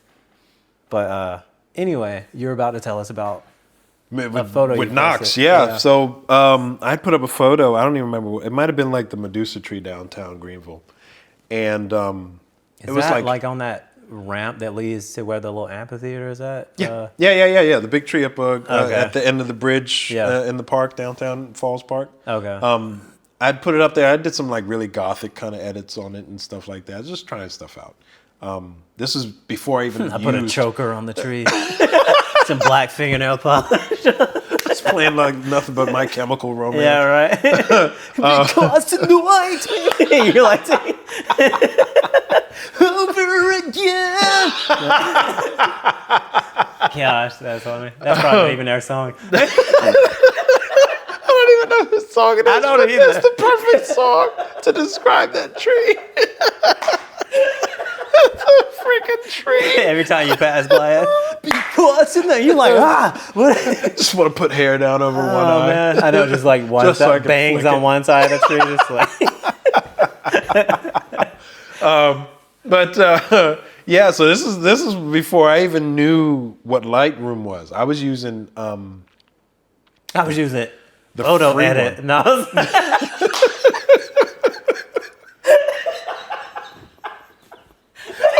Using just regular edit on my iPhone. I was using edit them pictures. Just on my iPhone, just like I slid too far. too far. I exhaled too hard. I was using an app actually. It was called, I think it's still around. I think I still have it on my phone actually. It's called Snapseed. I remember that one. It's a actually. free app and Yeah. it's not bad. Like you can do pretty well starting out with it. And I don't think it's changed much, but I think it's still just as if you're not a perfectionist with editing, you can get by with Snapseed. Most of the like phone photo editing apps, Yeah. kind of just remind you of like the filters on Instagram or something. Pretty Most much. of them. Pretty much. Yeah. So I had done one on there. It was super moody. And I remember Brian had liked it and commented on it. And I was like, oh, because like Brian's the kind of cool dude, like he can make a construction site look dope. You know what I'm saying? Like, he lives for that kind of stuff. yeah, He's like, I want to go to your ugly site right. and show you how magical I am. Right. So, but it was those kind of shots that he would do that made me like want to get super creative. Yeah. So he kind of like helped like motivate me into doing street photography, just from his, and he had no idea. And so I started following him and like liking his stuff and commenting on his stuff. So he knew me from that, but he didn't know me. What was that? Right? That was that Olipop I had earlier. Came from the, Yeah, and it was like, I felt it travel up. It came out my shoulders. it was Wakanda. I'm over here. that was the M'Baku. Yeah, right? Baku, you come out here and you face me right now. M'Baku. You bald-headed demon. I told you, you will not get away from me this time. I am not my father. We will eat your children. Just kidding. Just kidding. We are vegetarian. We only eat the... Okay, M'Baku's the most gangster. He's the most gangster yeah. character. But no, so like Brian, I loved his stuff. I'd like it and comment on it. And so he knew me from that. But he didn't know me. Like we'd never actually had a conversation. I didn't even think he was following me like that. Yeah. And then I posted that picture and he commented on that. He's like, nice one. He like said Joe. And I'm like, oh, You know it's my name. he knows my name. And then we kind of like chatted here and there from there. And he gave me my first bit of lighting, actually. Like he gave me, he had some GVM lights Yeah. that he was just getting rid of. Like, you want them? Like, yeah, absolutely. And I still have those lights to this I day. gave you my ghetto lights, yeah. I still have them. I use them all the time. I still have those lights. But I'm like, dang, I should have kept them. I could Yeah. use them in my studio. No, if you want them, you can have them right back, brother. I'm just kidding. But no, like, so it meant a lot that like this guy who he can make anything look so dope took the time to look at my stuff and like, Yeah. this is nice. Well, But- he's a no nonsense type of guy, but he's also like Oh, way yeah. more approachable than people give him credit for. Oh, yeah. Like, most And then- people are like, I love his work. He's so expensive though, and that's all. That's the only thing I knew about him before I met him. Yeah. I ran into him at I was filming something for Motive, the parkour gym. This Oh yeah. right there off of what is that, Congaree, in that area. Yeah. And they're really awesome people over there. I was supposed to do a documentary for them, and it never got off the ground because the passion projects always suffer. Like I always get Yeah. busy doing client work. I'm supposed to do a documentary for Maddie too. It just hasn't happened. It's gonna happen. I'm looking at these to make sure it's still going. But yeah, so I'm over there filming. They had like a contest, and it was really cool. It was like some of my favorite work that I had done at that point. I wish I had a better camera and knew a little bit more, because like I filmed a lot of slow motion 1080, and it looked good to be like that soft slow motion 1080. But I'm over there like adjusting, rebalancing my gimbal, and I look over, and I had never even met him. I was like, "You're Brian Knox, aren't you?" He's like, "Yeah, that's me." And I don't remember what else he said to me, but like that was just when we like connected, and then we became friends after that. It was so strange, like just working the same event. And I was like, "That's kind of cool." And he started like He kind of coaching me a little bit, just dropping subtle hints here and there. I was going to buy a camera from him, all this different stuff. He actually passed me my first paid like big gig, because I do events and stuff, and he had a gig with Upward Sports. Yeah. That was they had a base in Spartanburg, and he had to pass on it, and it was for a branding shoot for new jerseys for the kids' baseball team. And he said, just out of the blue, I was not expecting anything from this guy. I hadn't talked to him in a little while. He just called me up. He's like, "Hey, you want this?" And he says, "Yeah, I was gonna get like $900 for it or something like that." I said, "Yeah." I'll drop everything I'm doing. I want it. And he gave it to me, and I went and crushed it. I crushed it. 900 for a photo gig is really good. Yeah, and it was like my first big paying thing. It's been like small stuff for people here and there. We need to revisit that. We might can get on some kind of retainer situation with them. I think they're gone. Really? I don't think they exist anymore. I think somebody bought them out, like last year. I think. I don't know. But we'll do some research. Yeah, we'll have to research it. But it was such a cool experience. I went up there with my A5100. Which, shout out, because that's why I was asking earlier about filming something with it, because I told you before I like stuff with limitations. Yeah. I got the A7S III. That's my angle right here. I thought about starting to do filming with it to see if I can get some like really cool stuff. I only had the kit lens, and I had a manual 35 millimeter. And by the time... That's crazy. Yeah. I would never show up to a shoot like that. I pack too much, so... You talk about heart attack. I was up there for 3 hours doing this and only used the 35 millimeter. Yeah. And I got some killer shots with that thing on a panic. Not even like I was up there confident. I was like, "Okay, guys, we're gonna try this one here. Let me..." I had like the peaking lines on it. I'm trying to like make sure that the peaking lines are great. And these kids are swinging. These are pro kids. These kids are not messing around with baseball. And I'm like capturing stuff with a manual 35 in like, if they were a step closer to me, they were going to break my camera. You know what I mean? But crushed it. It's like, barely. Yeah, super close. And when I got done with it, went back to the car, and like after the crash of the panic attack, like, I can't believe I just did that. I sent him a message. I was like, "Hey, just finished with that Upward shoot. I think I nailed it." And he was like, "Yeah, dude. Yeah." It's like, yeah. It's like a hero. He that's so dope. He commended me like, this is awesome. Make sure you send me some of those, because in this part, I'm probably going to throw some up on the screen. Yeah. I'll send them to you. But it meant a lot. It meant a lot to like have that support from somebody else in the industry. Yeah. And then realizing that you were so far into it. At that point, I didn't know you were into it like that.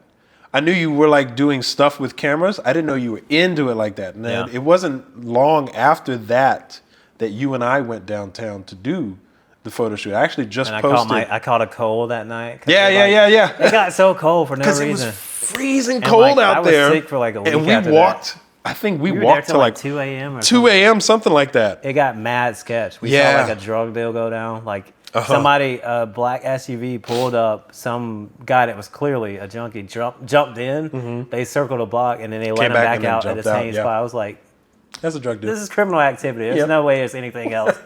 That was also the night that there was a dude that was drunk. He was kicking the trash cans over. You remember that? Yes. He was going down the street and like he's like blasting all the trash cans over. He's like challenging people to come up to him and stuff like that. And it's freezing cold and we're like sitting on the ground, like posing up against Yeah. like my car and like on the walls and stuff. I just posted some of those photos in my TikTok today. Okay. I saw you post it as a story or something on Instagram recently. Yeah, but- and I was talking about how we were out there all night long doing that, which I love that kind of stuff. No, that was fun. I Yeah, definitely wouldn't go if it was that cold again. yeah. Just knowing that I'd probably be like, sick and without a voice for a week. I mean, it was crazy. Yeah, we need to do it again. No, it was fun. And, Logan was out there. There's such a therapy in having something that brings you joy and applying your knowledge of that can move somebody else. Yeah. The fact that Brian influenced me and I posted something and it influenced him in some way or moved him in some way. And then he gives me a gig that he was supposed to have and I crushed it. And I tell him that and he still congratulated me on it. That it's not even that, it's Brian Knox. It's that somebody recognized that I did something that meant something to me and they championed me, which that's awesome. Yeah. And then to post your creative work in a way to the world and somebody can champion you for it. It means something. It 100%. sounds like I'm being vain. I need the validation from the audience. I don't, but it helps. No, it definitely It does super something. helps. Like it makes me feel like, okay, it's not just me that sees this. You Yeah. know, if I post a picture of a light fixture and somebody's like, hey, that's really cool the way that this hangs this way and the light shines this way. Cool, it's not just me that sees. That's why I took the Yeah. picture, right? But it's See, I'll be like, it's just a light, but I'm glad you see that. trying to downplay it too. Yeah, I'm glad you see all behind that. the scenes, like, no, it's just a light, man. That's Don't worry funny. about it. Yeah, it is what you think it is, There's no hidden meaning. right? But it's to be a creative and feel valid in what you're choosing to do, Yeah. and to bring something to other people as well. It's how can you not find therapy in that? The whole point of me picking up the camera in the first place was for therapy. Yeah. And it became therapy. And now it moves other people. My therapy, for all the mess that's going on in here, my therapy moves people. So how could I not be obsessed with it? You know what I mean? Oh, that's incredible. Yeah. So I found the thing that I'm going to do until I die. I can't do it full time yet. I'm also getting to the point where I'm starting to think of it less as a means of income as opposed to just doing something I want to do, yeah. which keeps the joy. I think that's the mentality that takes you far, though, because Yeah. I talk about I have fun filming weddings. It's not Yeah. what I want to do. I even told Will Yeah. that multiple times. I was like, weddings are not my thing. Yeah. That's why I never got into them on my own, because I easily could have. I started Sure. out pretty strong with a Viking themed wedding. That was one of my favorite weddings I've ever filmed. That sounds insane. It Yeah. was incredible. I'll put a clip of it here for people. They've seen it before, Yeah. but it was at this point I'm actually remastering it, re-editing it since I edit better, even though it's the same footage. Nice, yeah. But it was just never something that really fulfilled me. It was you hear the same jokes, you deal with the same Yeah. overbearing parents that try to make the day about them and all this stuff. Of course, you eat yeah. in closets, you eat garbage food while they're eating fillets, and they treat you like the help, even though Yeah. and they hired you and they probably paid you a decent amount to be there, but everybody's still humans at the end of the day. Why am I eating in a hot closet? Yeah. And like pig slop, and you're eating like Exactly. cream. It's crazy stuff like that. Anyway, that's really cool. Just like having the approach, like I'm gonna do this regardless, which is where I'm at with filmmaking when I'm working on stuff I enjoy. Yeah. Like, and there will be times where I should be working on the work that's paying me, but I'll work on my YouTube channel because I'm seeing proof of concept. I'm seeing people show up and leave comments like, somebody just left a comment recently like, I love this. You're hilarious. I love the humor, the pacing. That means so much more. It feels like I'm talking to a friend was like something kind of verbatim that they said. And like, those are the kind of people I want on my YouTube channel because it's like almost like a celebrity, like your favorite band. Yeah. They can basically do no wrong in your eyes at a certain point. And Foo Fighters made that one song, "The Sky Is a Neighborhood" or whatever. Horrible song. I'm sorry. I'm sorry, Dave. I hated it. Like you gotta hear it sometime. Dave. Yeah, I know, you gotta right? hear it But at some like, point. that's still a great band. That one song isn't like, I'm like, oh no, It's y'all not the are death done. of that band. You know what I mean? You have hits and misses. So like for sure. having people show up on and like the YouTube channel, I'm still figuring it out. Like Sure. like this is just a segment, like the Unofficial Podcast. This isn't what the whole channel is going to be. I actually made a video yesterday kind of explaining that, but like somebody else was like, love your videos, quality is great, and I love the music because I told you I started putting my music in the intros. Yeah. And then I'm watching I've seen them, my Spotify play correlate with that. Like the song I use now gets higher in the list. Yeah. I'm like, people are tapping in, and that's really cool. And like, it means that much to Yeah. know that they're looking at one thing and they're acknowledging the rest of it now. Yeah. Yeah. The small thing that you're accenting is causing a ripple. Yeah. And that's good. I would rather be known for making films and people saying I like that versus a mega company saying, "Hey, film this for us." Yeah. I would rather have people acknowledge what I've done and say, "That was really cool," and never watch it again, as opposed to a company that says, "Hey, we'll pay you this to make this movie that we have." I don't want that. I want to make something that people like. I don't want to make something for somebody. I want to make something that people like. Yeah. Yeah. It that keeps joy. That keeps joy. Yeah. I've heard directors say, I think it was actually Tarantino. He was like, make the movie that you wish existed. Yeah. Like, 100%. don't go out here trying to remake something. Don't be like, what would people like? Like, whatever's in your brain, go and do it. It's probably going to suck at first. I'm going off script now. I don't think he said that. It was an internal monologue. Yeah. But like, I mean, that's just a fact. Yeah. Like when you make your first film, that's why I decided to help Joel on this film, Taking the Bait. It's a feature film. It's comedy. Mm-hmm. The director is Jack Wimmy, which I'm going to hopefully have him on his channel at some Sweet. point. But I've never worked on, I worked on a feature ages ago. It was a Peter Pan remake. I forget what it was even called. Silas Rowland. He's a really big filmmaker here in Greenville. He Sweet. actually has made like multiple like full-length movies. Nice. Okay. I actually went to a premiere that they played at the Camelot movie theater. Okay. And like, Nice. he's the real deal. That's He's gotta be. since that the moment Peter Pan there. thing. Yeah. He hasn't like reached out to work with me. So, so Silas like, what's up, man? I really rock Silas, with what what's you're up with doing. that, huh? I'm not.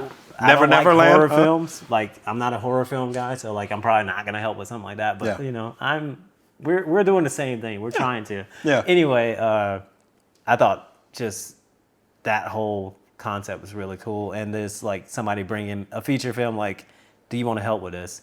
I don't need to be the one that's making it happen. Yeah. Just being on the set, like watching these actors who they're really good actors. Like there's one of the main guys' name is Dove Dupree. Okay. Super dope individual. He's also a music artist. Like he raps, and like he's kind of like me. So like I don't even remember. I don't even think he was talking about it. Or maybe he just said it casually in conversation. But it was so downplayed. Then I go and check out his like Spotify, and I was like, "Dude, what are you doing right now? This is incredible! Like, we need to feature." And we're actually already talking about working on a feature together, Nice. and even helping each other like make videos and stuff, the content side. But like, so I get there and I'm like, these are like serious actors. Like this isn't. Yeah, This is my cousin. Come play this role. Like this dude does this for real. Yeah. And I don't know. It's just really cool seeing people come together like that. Sweet. Yeah. But the main point of that was like taking the opportunity that's there to work on this feature. You're not worried about winning awards. You're worried about helping somebody else make their thing come to life. Yeah. Because you think people might like it, and Yeah. because you're seeing creatives just Yeah. in their element, and like you know how it is when you get around people like that. That's Yeah. why our conversations go the way they do, because it's like without knowing it, you're inspiring each other. Like Yeah. Yeah. and like that's why I was saying That's the it was best, kind of man. crazy what you were talking about. These people like, oh yeah, I've seen his work, and I was like, yeah, I'm gonna be sharing it. No, I was, I'm just kidding.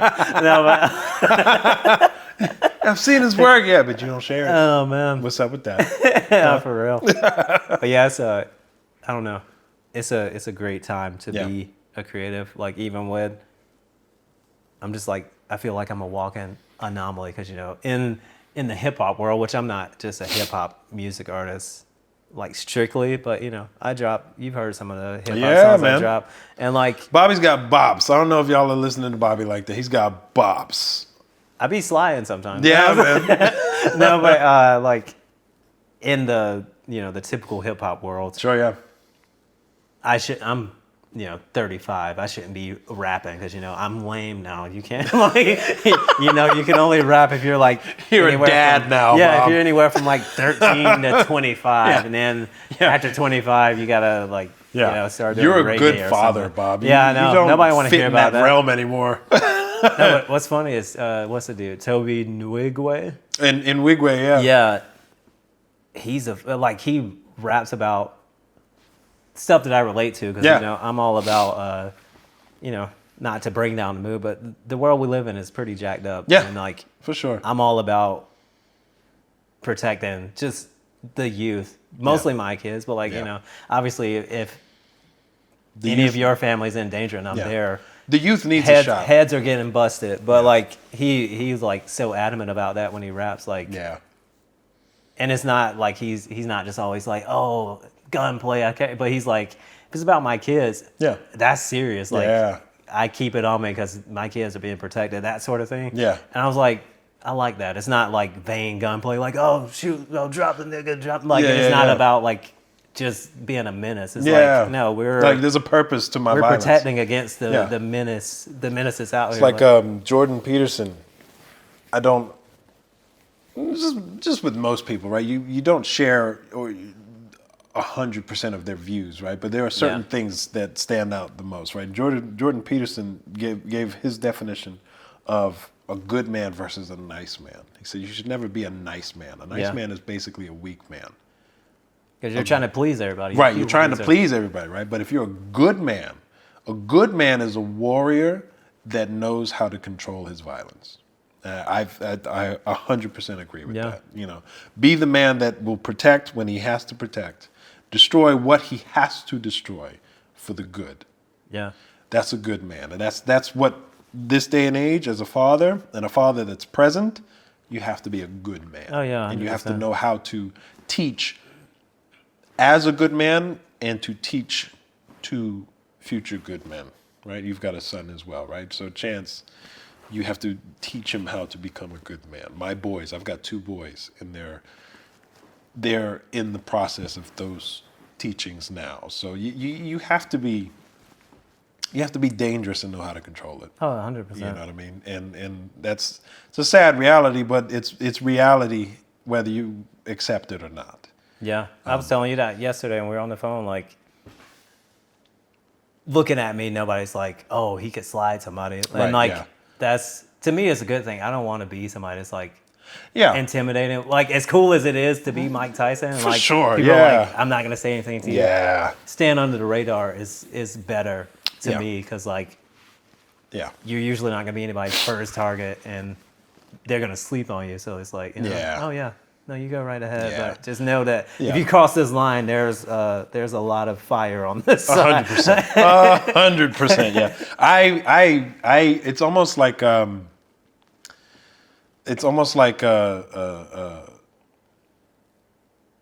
be careful of the quiet man versus the loudmouth man. The loudmouth people man are may be. They're always the ones on YouTube on the ground afterwards. Yeah, I like saw the one loudmouth the other man. day on a cruise ship, somebody popping off. Yeah, He just wouldn't let it go. The guy finally stood up, threw one punch, and he ended up in the fetal position with his butt in the air. And I was like, all that, and now you got perfect your cheeks example. out. And got the cheeks out, tooted up, like, come on, face man. down. That's crazy.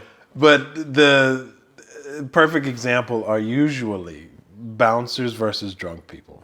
Drunk people are going to be loud, especially the egocentric male that's challenging the bouncer. You can tell who's the nice guy, and you can tell who's the dangerous guy or the good guy, right? The bouncers are usually going to be the guys that are just like this and like, okay, cool. Yep, all right. He's got his hands ready to go.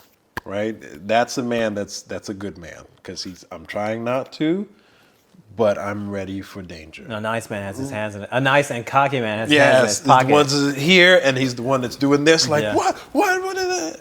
Stop. Literally. Right here, stop. You know, so having to separate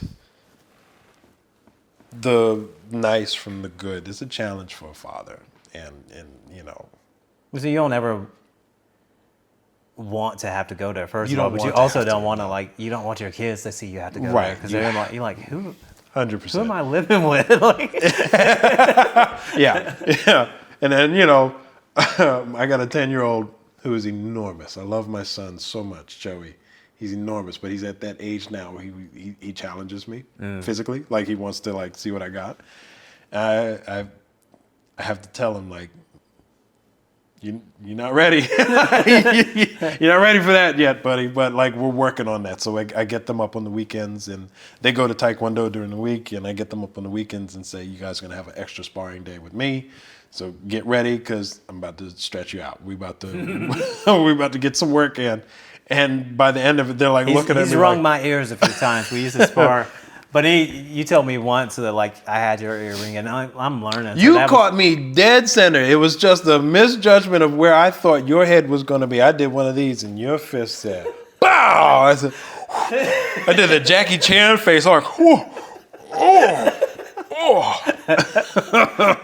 I will remember that for the rest of my life. I mean, mine was different when I got caught like that with Maurice, because I was like, Oh yeah. I wasn't anything as a fighter even at that point, but I was. It's a I wake could up tell, snap, I right? could tell we were here, and I was like, he doesn't. Yeah. Really. So I started feeling myself. He hit me right in the throat. Yeah. Okay, I think I got. Well, this is a humbling experience. It'll never happen again.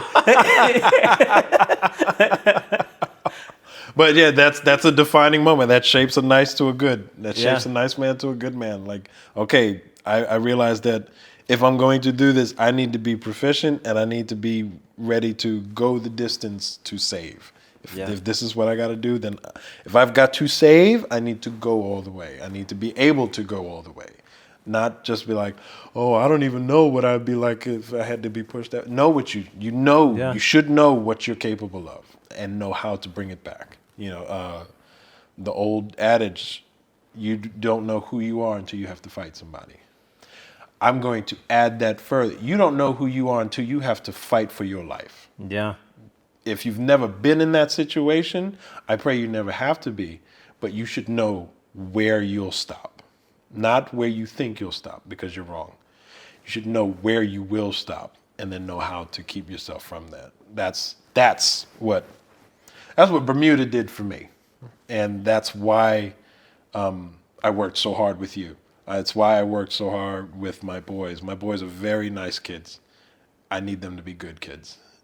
I need them to be aware that they're young black men and in the South. And they're going to have to know where their lines are before they think they're ready. Yeah. And, it's sad, but Unfortunate it's true. truth. It's an unfortunate truth, But at the same time, I don't want them to lose any of that joy. Have something of joy in your life. I have photography. It keeps me sane, right? Yeah.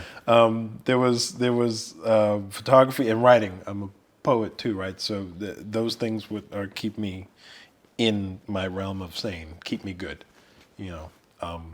And then I think as parents, we have to just be real with ourselves and stop living in fantasy. Stop living in the the soft parenting is going to change everything. It's a good idea, but it's not real. The world's not like that, right? Yeah. And you see those videos of people that get pulled over and think they're entitled talking to the cops, which is hilarious. Yeah, It's that's hilarious. crazy. No, just be real. Be real. Accept that reality is more than your wishful thinking. Yeah, Yeah. man. I feel like that's a good place to end it. Yeah, man. Because I got probably like 100 gigs of. You got a hard drive, right? That upload is going to be crazy. Yeah, I know. I'm scared. I got to go clear up some space. I appreciate you coming through. Tell everybody where they can find you before we get out of here. I am on Instagram at, that one just went off. Oh, no. I hope it got everything. Here, that battery probably just died. Yep. Let me check these before they do this. That'd be a good one to we'll just use this one.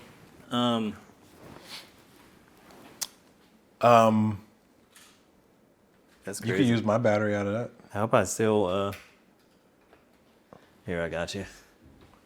We'll just do this. Sweet. Hopefully that one. This one says it has 10 minutes left on the card, which is crazy.